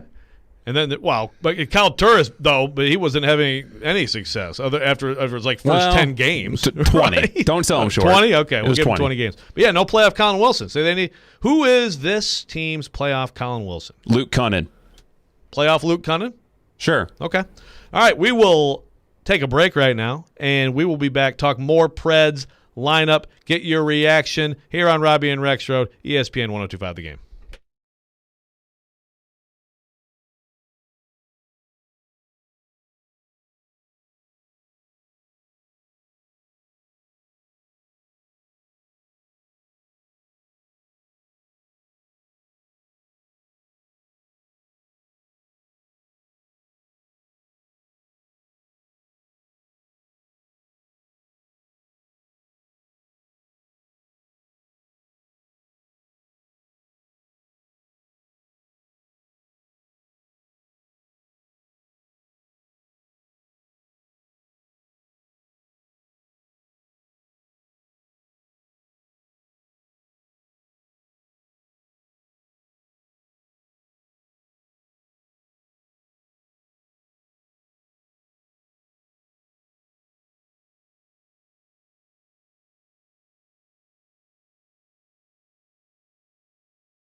Final hour, Friday edition, Robby and Rexrode. Welcome back in. Joe Rexrode, the venerable, legendary, the great Mark Howard here in the studio for Robby Stanley, who is in the Grand Canyon. I'm sorry, who is at the Grand Canyon. You did it again there, Joe. Is it not possible to be in the Grand Canyon? I think you can make your way into certain parts of the Grand Canyon. Okay, then you would be in the Grand Canyon. Okay. And I'm not saying like he fell into the Grand Canyon. That would be bad. Yeah. I mean, that was a Brady Bunch, right? Wasn't that a Brady Bunch where they were in the Grand Canyon? Family Vacation was definitely part of it. Yeah. I don't remember a Brady Bunch. No? I could be wrong. I swear there was obviously the Brady Bunch. This is great stuff. The Griswold family. Don't ask me. The Griswold family, yes. They stopped and looked for a minute and drove on. I swear, someone help me out on the text line. Driven by WilsonCountyHoney.com, 615-737-1025. I am sure there was a Brady Bunch episode where it wasn't now the tarantula and all that stuff, that was in Hawaii. And then they also went to the amusement park, and they had like the Scooby-Doo poster. Yeah. It was Mike's. Yeah, all right. Anyway. So help me out on that. Maybe I'm wrong on that. But regardless, we're here. We're talking about the Preds. We're talking about the lineup. People are upset. And so here's another. Rube Fleetwood on Twitter asked, did he hit his head? Colton DiStefano says John Hines should never coach hockey at any level ever again. I mean, I'm sorry. If you can't see why Ellie Tolvanen would be a point of discussion right now, like, come on. I'd put him in, but it's not easy. A little critical thinking here, people. My goodness. And people are so angry. They're so fast to be mean on Twitter. You know, it's just. It's like you've just now discovered this. Yeah, I know. Well, Twidiots. Oh, I like that. Well, like Mark was saying earlier about Twitter, and I've gotten in way too many spats on Twitter with people, wasted way too much time. A huge thing on Twitter, I don't know if you do this. See, some people block people, but when you block someone, to me, you're giving them the satisfaction of being blocked. Like, I bothered him so much that he blocked. But if you mute them, do you ever mute people? No, I didn't know how to do that initially. Well, this is one of my great Twitter pieces of advice, okay? You just mute someone. And what it does, they have no idea. And they're still screaming at you, but you don't see it. And it's fantastic. And, I mean, I've muted a lot of people, and it's like, hey, this is great. Like, they don't even exist to me anymore. And great. The mute button is a beautiful thing on Twitter. Well, and I know this would shock you guys, knowing me like you do, but I rub some people the wrong way occasionally, and get it on Twitter big time, to where my feelings just aren't hurt. I'm spitting out teeth, and I just realized it just wasn't worth it. No, it's not, especially when you get on there and then all of a sudden now you're swearing on Twitter, and it's just it's not worth it. But some of this reaction, it's a little much. I think that. I mean, look, what are some of the alternatives? Let's think about some of the possibilities to be in this lineup. I don't think Rocco Grimaldi would be in, but I think you could make a case for him. I think you could make a case for a Nick Cousins. Brad Richardson has looked pretty good. If you were prioritizing physicality, then I think you could really make an argument for some of those guys. I mean, Matthew Olivier's back now. I don't see how he's in the lineup unless he's on his line, and I don't see how he gets back on his line right now, the way Tanner Jeannot's playing. But there are other guys here. There are options. Yeah, boy, Rocco Grimaldi is a reflection of how the identity of this team has really changed. A lot more physical, a lot bigger, heavier, and it's worked for him. I mean, think about the fact that not only 2 years ago was it the worst power. I'm turning away when the power play is on. Like I don't want to watch. Okay, it was so bad. But also, like, he was. It got to the point where parents should have, hid their children's eyes from the ice. Parental advisory lyrics thing on the Preds power play. Yeah. But also, Rocco Grimaldi was flat out their best forward in that series. It's 2 years ago. 2 years ago. Dante Fabro is a rookie revelation. And there was another guy, by the way. We didn't get into that with Hines, but that's another. And again, he said it. Well, he did say it. Or, I'm sorry. Hal said it yesterday. Yeah. Well, I mean, but what Hines did say, and it's not like we didn't pretty much know, but I mean, he said it like the guys on the ice Monday are people who had to prove things.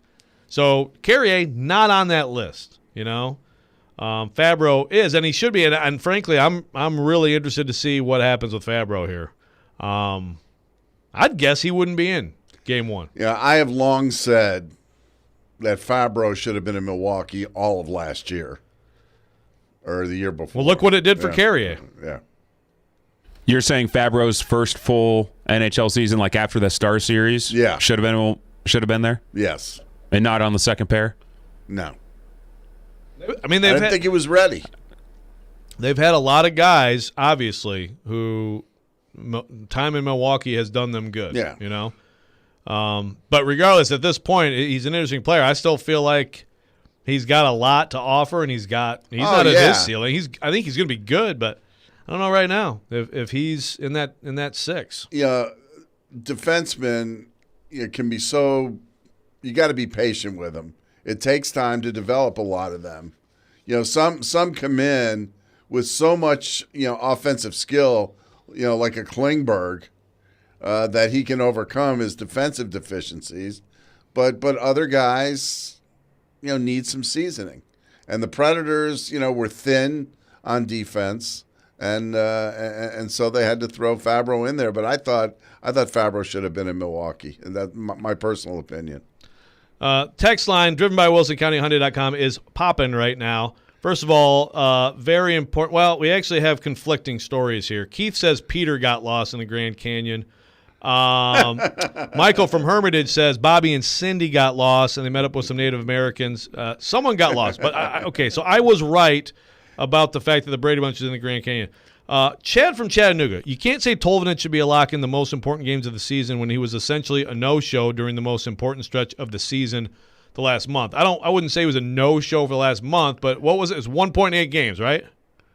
Right, Porth? Since coming back from injury, is that correct? 1.8 games for Tolvanen? I think it's either 7 or 8, but yeah. So, I mean, at least there's a counter-argument to the... No. Excuse me, it's in his last 1 point in his last 7 games. He scored in his first shift back in Chicago, and that's the only goal that he has scored since coming back from injury. But I think he had a couple of games with points right after the injury, but in his last 7 games, he has 1 point. Not just a drought, a Craig Smithian drought. Ooh, wow, Craig Smithian. And I love Smithy, I do, but nobody got any colder than him. Yeah, well, he's done some good things this year. He's been Craig Smith in Boston. Yeah, he's been Craig Smith in Boston. Yeah. He hasn't missed an empty net, though. Wayne on the text line, driven by WilsonCountyHyundai.com. He went to high school with DJ LeMahieu of the Yankees. Who did? Odd fact, Craig Smith. Really? No. But by the way, when you bring up interesting facts, so we've learned in the last 2 days about Mark Howard. 1, he struck out Barry Bonds when he was a teenager. 2, he went to high school with the dude who plays Mike Damone in Fast Times at Ridgemont High, which has got to be one of the coolest things I've ever heard. And now today I find out he's a golfing buddy with Marty Castillo, who was one of my favorite underrated 84 Tigers. Amazing. You got to write a book. Wayne on the text line says Olivier will definitely be on the third line with Holla and Richardson. Tovin will be a healthy scratch. Book it, Twitter idiots. I don't think Olivier is going to be on the third line. I don't think there's any chance of that. Do you? No. Olivier's been great this year. He's been a revelation. I think he's got a future. I think he's on standby if somebody gets something hurt happens. In the fourth line. Right. But he's on that line. If he's in this lineup, he's on the fifth line. He's on the what? He's on the 5th line, meaning you're not in one of the top 4. Oh, I got you. Carry on. I get it now. Okay. We got some more confirmation. Baked beans hidden in a flashlight in that Brady Bunch episode, so I'd forgotten that one. Chad in Hendersonville says, Preds have a much better physical presence this year for the playoffs. They've been pushed around the last couple seasons. Gives them a chance to go big against them. That's where it's interesting. Like you said, first of all, it's matchups, right? Now, obviously, you get last change. You're Brindamore the first 2 games. You're matching up with people. I guess, to me, it's and you can mix and match lines. You can change things up. You're never going to match their speed. You have to beat them with your physicality, right? Overcoming their speed. Yes. But I could still make a case for it's okay to have a fast guy here and there, right? Oh, absolutely. But my good friend, former associate head coach Brent Peterson would say they got to move their feet. There you go. Brent Peterson, by the way, I didn't know this story. So Middle Tennessee, 33-0. I didn't know this whole story. He coached. Oh, I didn't know that either. 33-0, and they didn't get invited in the tournament. If his medical condition had been different, Brent would have been a head coach in the NHL. One of the best human beings I've ever met in this business. Just love him. He's awesome. Yep. All right, we're going to take a break. When we come back, we're going to talk a little bit about the goalie situation for the Preds here on Robby and Rexrode, ESPN 102.5 The Game.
Welcome back in, Robby and Rexrode. Joe Rexrode, Mark Howard, Ryan Porth producing. And the text line is driven by WilsonCountyHyundai.com is popping. And I'm heartened by how many of you are Brady Bunch fans.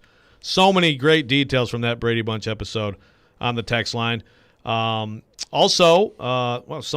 in Nashville met Judge Reinhold at Banana Republic in Opry Mills a few years ago. So that's also a cool story.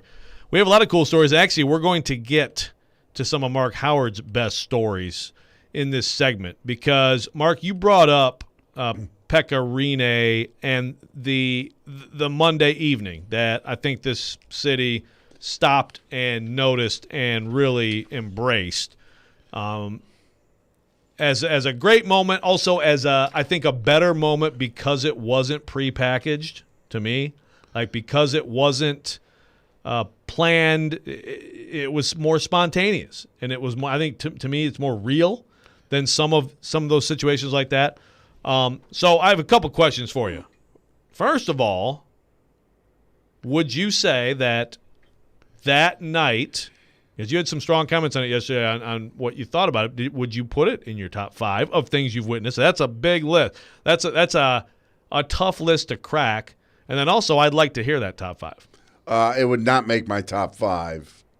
It would make my top 5 Predators moments, but not my top 5. No way. Maybe top 10. Okay.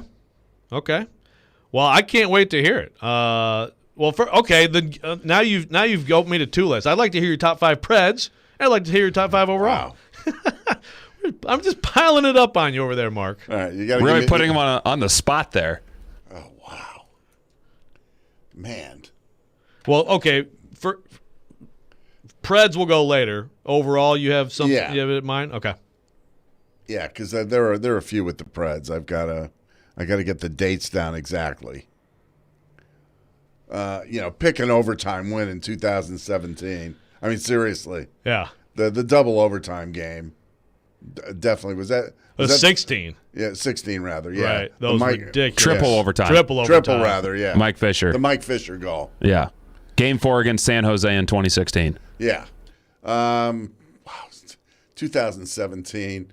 The clinching game against the Ducks, which I said it yesterday. That series will go down as one of the most physical. I mean, you hate to exaggerate and start talking about bloodbaths and everything like that, but that game, if it didn't end careers, it altered careers. It was so physical.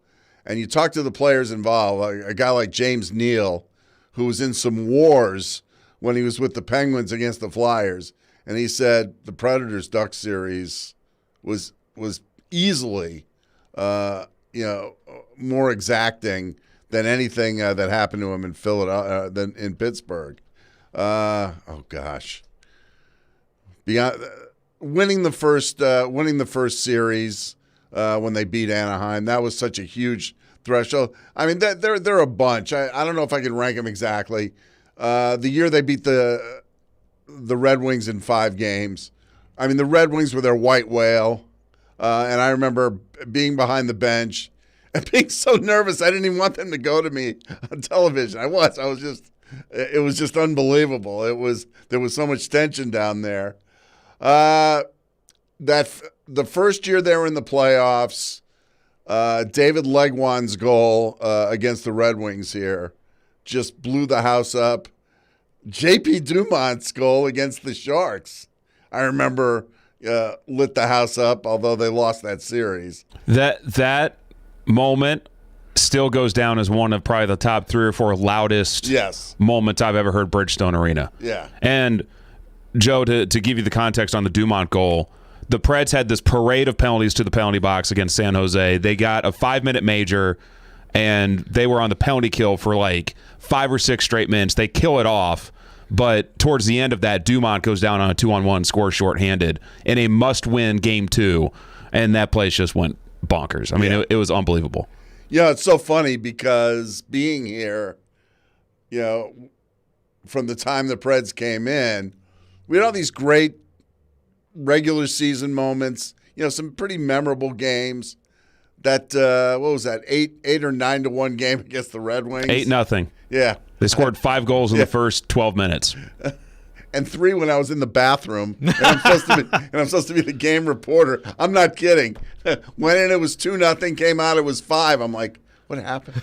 But anyway, and then the moments in the playoffs, were just incredible. And of course, oh gosh, I mean, with the draft, the All-Star, getting to play a big part in the All-Star game. I did the TV show on there that was like 2 hours. That was one of the biggest moments of my TV career.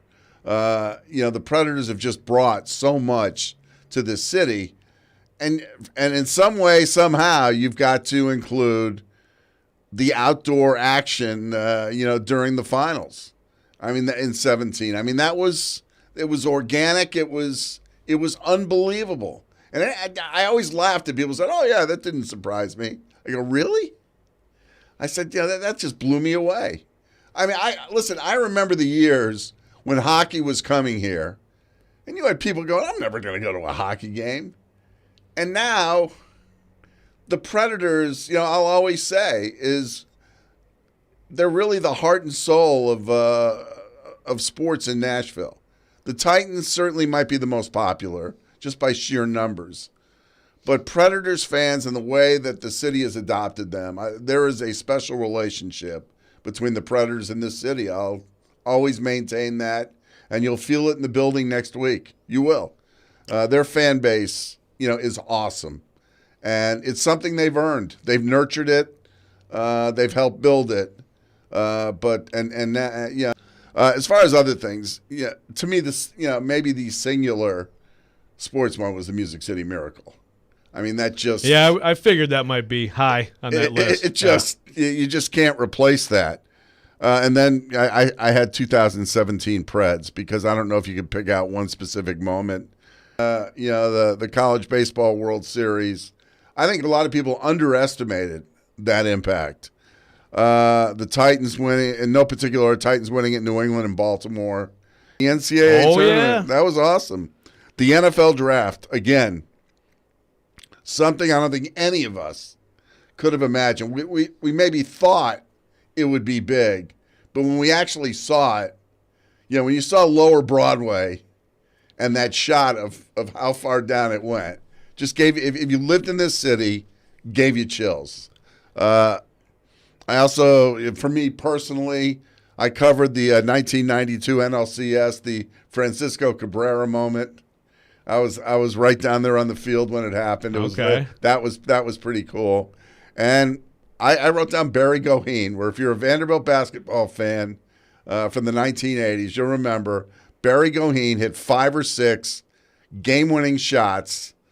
Nobody's done it before or since. It's an incredible story. Barry is a great guy, went on to be a successful attorney, really interesting person, because he never really thought about basketball beyond college. He was like a Vanderbilt athlete was going out in the world. But those are just a few, and I'm sure I missed some. Yeah. Wow. That's a heck of a list. That's a good list there. That's a very good list. Yeah, I will say that 2017, I talked earlier on the show how, you can schedule that. We'll be able to take these trips, right?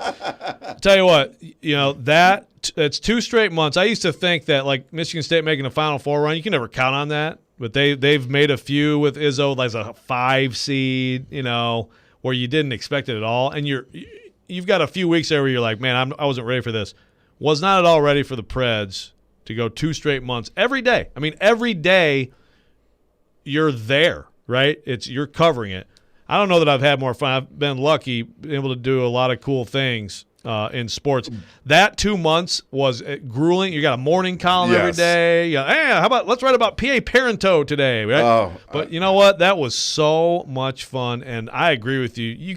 People can say, well, yeah, of course, though the city embraced it, but that scene, I mean, that was outrageous. Now, I got to the year the Titans went to the Super Bowl. I went down there, when I was working at Channel 5, and I was on the air. Good God, maybe 6 hours a day. Right. It was, by the time we got to Sunday, Hope Hines, was our main anchor, and like my dad was so sick.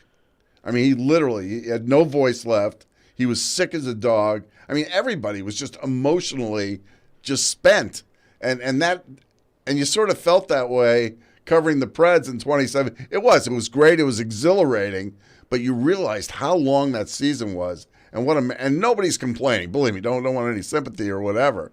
But you realize that's a long freaking season. It's a grind, yeah, right. I mean, then you think about like if you're one of those guys and you have that much more hockey, that many more hits. I mean, that's why to me the Stanley Cup, I think it's harder. I think you can make the case that's the hardest thing to win because of the unpredictability combined with the grueling nature of trying to get there. And I just remember how the Predators were the next year. And just, the short rest period, back to training camp, and, it's just such a gauntlet to run.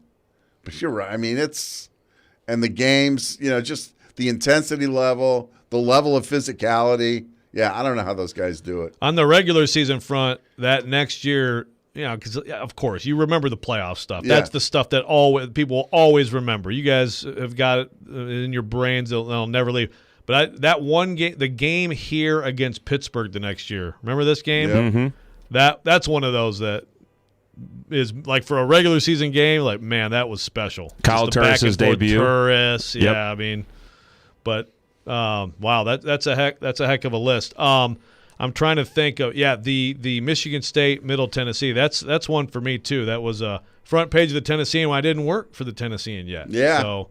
Man, so many good memories and more good memories to be made this week, especially for people who are good at picking games because we're going to do weekend winners next. So, Mark, you're going to step in for Robby. Okay. So, Robby actually needs some help, and he needs a lot of help. If you give him too much help, we may have to put it under protest, but we'll see. We can. I mean, if he goes 6-0, we can fib it with Robby next week and was like, yeah, Mark, he went 3 for 3 for you. Yeah, that he doesn't feel like he got 6 wins in the column. I might give him 4. Give him 4 of the 6. So there we go. Weekend winners coming up next on Robby and Rexrode, ESPN 102.5 The Game.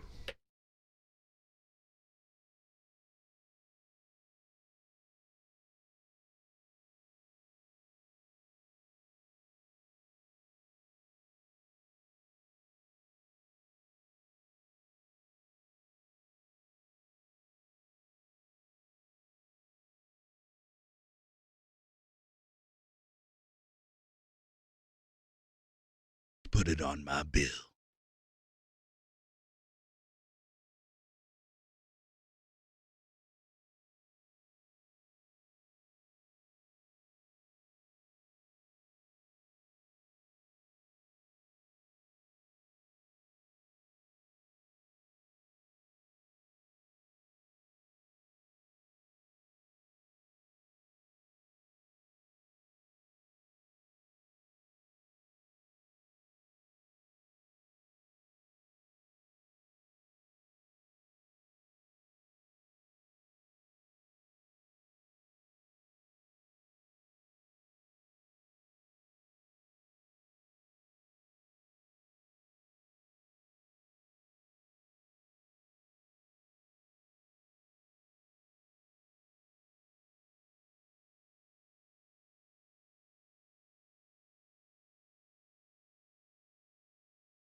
It's time to pick some winners. We hope. Robby and Rexrode have weekend winners for you now on ESPN 102.5 The Game and the Game Nashville app. Welcome back. Robby and Rexrode, ESPN 102.5 The Game. Joe Rexrode, Mark Howard, Ryan Porth, and here we are. Weekend winners for Friday. Mark is going to pick for Robby, and already, Ryan Porth, I need you to remind me of what we are doing. I know that we've talked about this, but we are doing Preds Canes game 1 for sure. We are going to return to the Jack Leiter, Kumar Rocker, who has more strikeouts, because Jack Leiter, Vanderbilt has made it official. He's back in the rotation at Ole Miss Saturday. That's a big deal, by the way, for Vanderbilt. You know, when you miss a start. And big deal for your colleague Keith Law at the Athletic, who whined in a column about Jack Leiter being yanked. Yes, I did notice that. I did. Keith was here for the Bama weekend. Yes. That's a good point. But I was, you never know. Guy misses a start. What does that mean? Tim Corbin kind of downplayed it, but he's back in, so that's on. And the third thing is the Nashville SC Real Salt Lake. Yeah, what am I talking about? Yeah, thank you. What are you thinking? I don't know. Nashville SC Real Salt Lake. Not real. Real. Yeah, not real. Or not Real. Also not the fake one either. Right, that's right. So there you go. Those are our 3 games. And then, so here's the thing, Mark, and this is something I probably would have been kind to tell you during the break. Then you get 3 picks of your own. So we'll give you some time to look around. You can pick anything, baseball, hockey, basketball, whatever you want out there. Typically, I mean, Porth tries to go money line, but we like to use the point spread, if possible. Just to make it a little more challenging. I've done the money line twice. Yeah, we'll never let you live it down. So let's go through last week. First of all, it was a good week for Robby. By the way, Robby had the best week. He went 4-2. So we also have a lock. Of your 6, you get a lock. You have to take 1 lock. That's worth 2 points. Robby went 4-2. He did not get his lock, but 4-2 for 4 points. Porth, you went 3-3. The only person who got your lock, so you got 4 points as well. Cool. I went 3-3 with 3 points. Didn't get my lock for just the second time. So the standings as of today, I'm 41-25, 50 points, 9-2 on locks. Porth, 34-31, 38 points, 4-7 on locks. And Robby, 28-38, 33 points, just 5 behind you. 5-6 on his locks. And Mark, you can help Robby close the gap a little bit. So let's go to our first one. And Robby's very good about mixing it around. I'm not going to do that. We're just going to go in the same order every time, okay? Gosh darn it. So I'm going to start with Porth, and we're going to go this way, okay? Okay. So, Preds Canes, Monday, game 1. Ryan Porth, what have you got? Now, for the Preds games, we do money line. Yes, so it's just straight up the winner, Mark, okay? So, all right. So there you go. Ryan Porth. I am going to go with the Preds money line in game 1. Going with the Preds. I think the Preds. The game mojo 1. At least carries over into game 1. We'll see if it carries over throughout the rest of the series. I mean, it's a little homerish here, but I'm going the same way. I am going to take the Preds. I think that they come out, pull the surprise in game 1, make things very interesting right away. What do you say, Mark?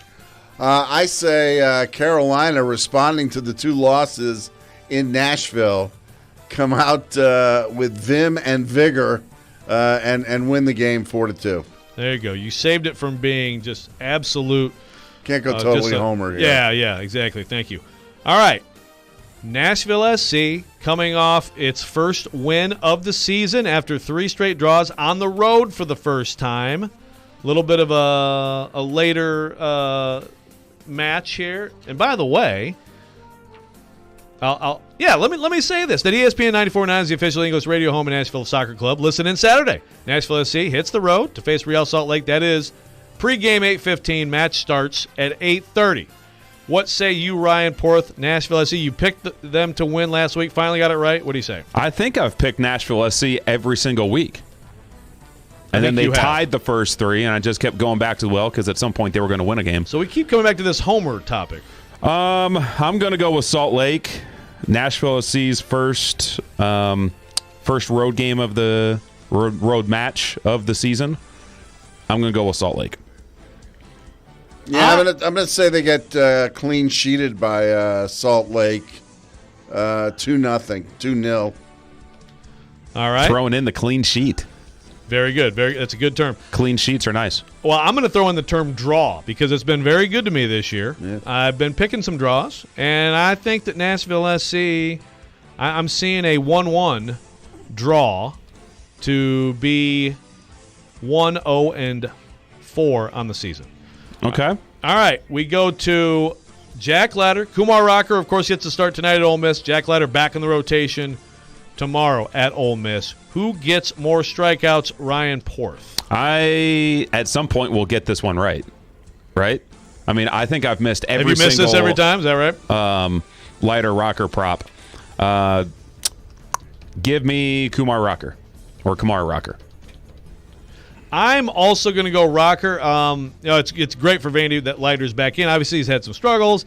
I mean, really, he's a freshman. He's a freshman who's about to get picked, in the top 3 in the draft, basically. And freshman in terms of experience. He's going through the grind for the first time. I figure that it's a short leash for him in his start, so I'm going to go Rocker. By the way, you hoping for Rocker to get drafted by the Tigers so he can play with Harold Castro, so Kumar and Harold can go to White Castle? Oh my goodness! I had not even thought about that angle. Yes, for many reasons. I'm going Leiter. Okay. Rest. Got some rest. Got the nasty stuff. By the way, kind of too bad that we couldn't have seen Rocker or Leiter against Gunnar Hoagland, the ace of Ole Miss, who's having Tommy John surgery. He was another great lock first-round pick. Oh, absolutely. No doubt. All right, so now we do our independent picks. Whatever you like. Porth has gone with hockey a lot this year, and it's been very, very bad to him. Oof. But Porth, we'll start with you. How about in the spirit of that, I start with hockey. Game 1, Bruins Caps tomorrow night in D.C. The over-under is 5.5. In their 8 meetings this season, the over has hit 6 times. The Capitals' goaltending has been shaky this season. Tuukka Rask hasn't been playing much since he returned from injury, although I would expect him to get the start. I'm going to go over. Over 5.5 Bruins Caps game 1. All right. And you back it up with reasoning. I like that. So I think I feel better about you on this hockey pick. All right. As usual, as always, I go all NBA when it comes to these things. You've got, in fact, I've got 2 Golden State picks here this week, but I'm going to start tonight. The Warriors at home against the Pelicans. The big game, of course, is coming up Sunday.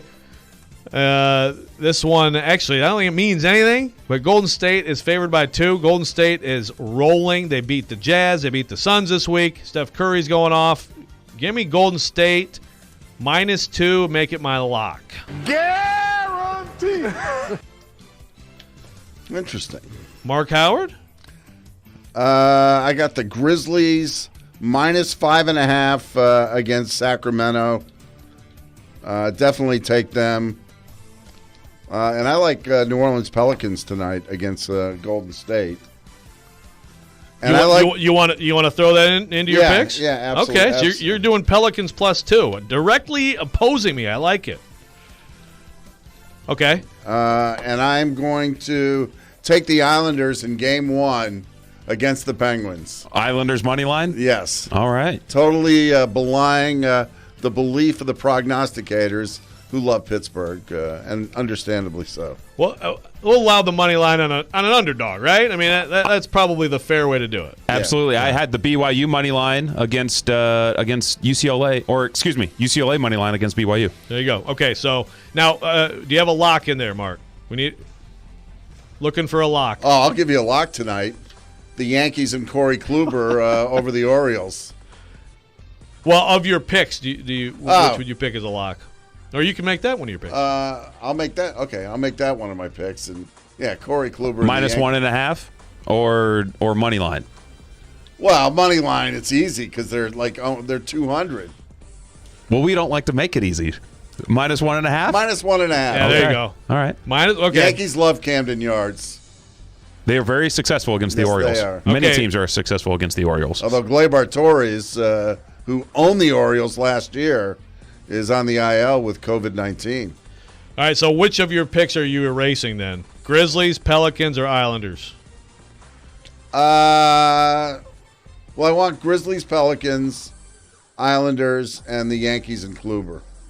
Well, we can I only have picked the 3. other We can't NBA. give Robby. We can't give Robby another. We can't give Robby that Well, many wins. those are 3 games. I had 2 NBA games, Right. so just give me the one NBA game, the Golden State game. Okay. So we'll get rid of the Grizz. Okay. Yeah. All right. Very good. Ryan Porth, your second independent pick. My second independent pick, I'm going to channel my inner Joe Rexrode. Uh-oh.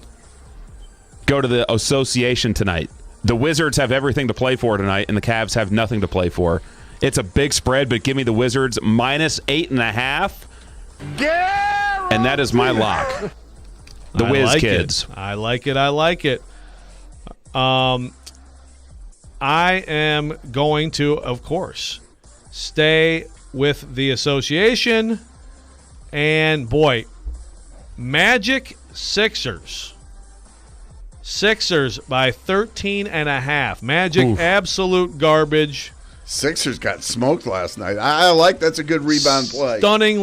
Stunningly, they did. Angry team.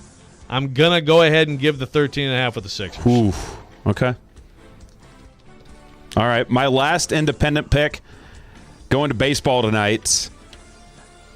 I've been picking some West Coast unders lately. I'm going to go back to that well. Okay. Dodgers Marlins tonight, under 7.5 with Clayton Kershaw on the mound for the Dodgers against the Marlins. And then the Marlins have one of their better pitchers on the mound in Sandy Alcantara. So I will go under 7.5. Definitely the over-under guy of weekend winners. Dodgers, the other night when they came back against Seattle, I think that ignited them. I think they're going to win like 10 in a row. They have been in total cruise control to because they start were the year. just awful. And I'm going to go Sunday. Now we do not have lines, but I'm going money line. I've thought a lot about this. I can't wait for this game. Grizzlies, Warriors, 8-9 game. I'm going to go with the Grizzlies. Money line straight up to pull the upset at Chase Center Sunday, 2:30 ESPN. Give me the Grizzlies money line in a huge game Sunday. Interesting. So that's opposing my called shot that the Warriors are going to beat the Grizz on Sunday. It is. That it is. We got a lot of opposing, What about Lakers opposing Spurs? picks. I don't know. I think the Lakers will win. I would Be think great so if too. they didn't. Oh, it would be big fun. It would make my life. Says the Celtics fan. Yeah. All right, that was weekend winners. Thank you, Mark. Nice work. And Robby, really, as he glamps away in the Grand Canyon, really hopes that you bring him back from last place. When we come back, Robby Rexrode, our final segment of Friday here on ESPN 102.5 The Game, Wholesale Inc. Studios, powered by RumbleOn.com.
Welcome back to Robby and Rexrode. Final segment of Friday. You know, things have been going all right last couple of days, Ryan Porth, but you knew there'd be some kind of a mishap.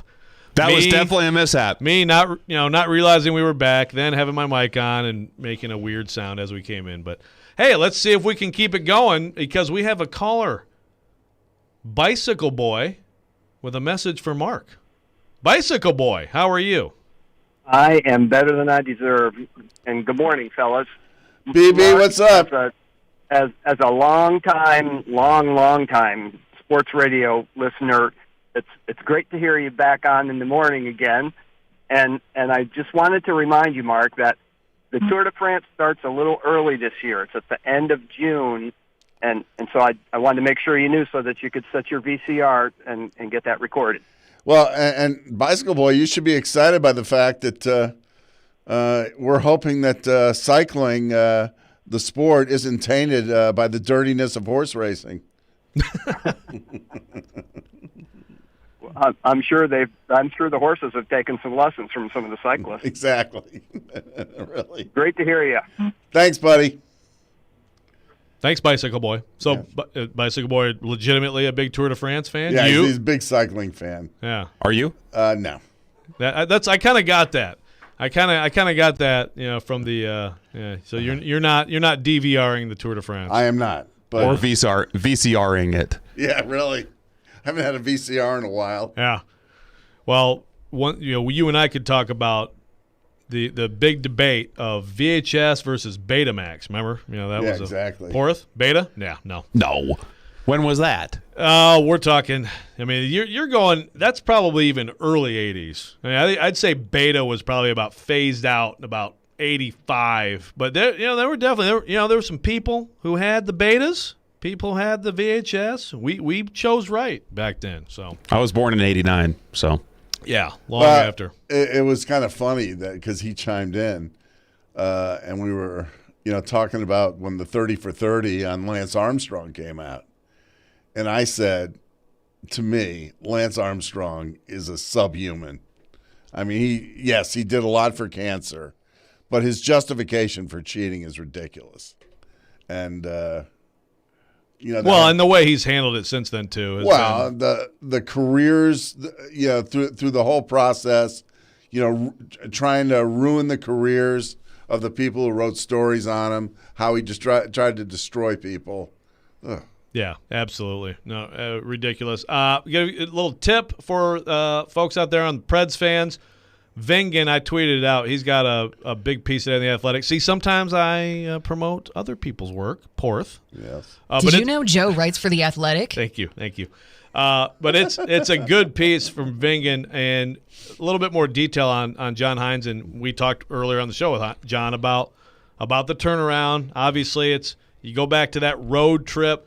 But specifically here in the piece, a little snippet here. He gathered those forwards together and was showing them clips of people like Barkov, Huberdeau, Braden Point, Stamkos, and clips of them, in the defensive zone, clips of them and what they do apart from their skill and their scoring, and saying. So the quote from the story is, "What's it going to take for you guys to commit? Understand that this is how you need to play at this level to win. Why don't you do this? Why will we not commit to this? Tell me the benefit of not doing it this way." That's a quote that he told them, which is very interesting. And obviously, it took a lot of doing. I mean, there's a little bit of obviously, the injuries I think actually helped, right? And so you can look at some good fortune here, but probably not enough credit for him through all this. It starts with Saros, but I think John Hines gets a lot. 5, and 5. That's what coaches ask. 5 players in every zone. Where the puck is, and that's what they ask. Still a lot of anger. Speaking of Hines, there's some bad words on my. The guy should be in the running for the Jack Adams Award, and people want to run him out of town. I mean, I suppose I shouldn't be surprised that this Twitter handle is @Elite Tolvanen, but it's "Are you bleeping kidding me, John Hines? You bleeping bleep bleep." Responding to my tweet, so people are mad at even the suggestion of Ellie Tolvanen not being alive. I mean, I think it's You said it Monday, Porth, or maybe Tuesday. Like that's who I'm looking at. Well, it's a possibility. The sign that told me that he may not be in the lineup was him skating with Rem Pitlick in that Monday finale. Not to read too much into it, but he put Tolvanen on a line with Pitlick and Grimaldi. And Pitlick and Grimaldi probably aren't in the playoffs. Maybe that's the line. Nothing says healthy scratch more than Pitlick and Grimaldi. Exactly. So those were dots that I connected back, earlier this week, and I was surprised to hear John Hines go maybe that far this morning, though, saying that he, basically admitting that he has a decision to make whether or not Tolvanen's going to be in the lineup. Well, I appreciate the honesty, and yes, I will compare it positively to like Peter Laviolette. Oh, he's not talking about the goalie now again, is he? He's still not talking about the goalie. He'll never talk about the goalie. Letting the entire hockey media go with the stupid Saros thing before Game 3, when we all knew damn well that Pecorino was going to start, and all he had to do was end it at any point. Just say the clear thing we all know, but instead we ran with it. So I appreciate. Are we playing hockey tonight? But Lavi never revealed his goalie ever. But that's just stupid. Ever. Yeah, but at that point, I learned in Game 3 of his tenure when I asked him, "Is Hutton or Rene in tonight?" And he looked me dead in the eye and said, "I'm not going to reveal to you who our starting goalie is tonight." Right then and there. Just stared right into your soul, didn't he? Stared into my soul and said, "I'm not going to tell you." He had a hell of a glare, I'll tell you that much. All right, so Mark Howard, we got a minute left. So we've learned that you golfed with Marty Castillo. So wait, was that a Tigers affiliate, Evansville, back then? Yeah, Evansville was a AAA affiliate. That's right. Yeah, of course. Johnny Wackenfuss? We could probably talk all day. That was way before you. All right. I'm sure I could come up with some more. Our group, Barbaro Garbe? Barbaro Garbe was there. There we go. All right. Our group was me, Howard Johnson, Hojo, and Marty. Yeah, the Hojo trade to the Mets. And Glenn Wilson. Yeah, Glenn Wilson, absolutely. Big trade for the Tigers back then. Also, though. Who went to Sam Houston State. Is that right? Yeah. Okay. I did not know that. But, I mean, honestly, the fact that you are buddies with Damone, I think, might be the coolest thing. I went to high school with him. I don't want to sit here I say you're buddies. And exaggerate my relationship. Don't let the facts get in the way of a good story there, Mark. Exactly. Absolutely. But thanks for being here. We've had a blast. Thanks for listening, everybody. My pleasure. Darren Donick and Chase is next here on ESPN 102.5 The Game.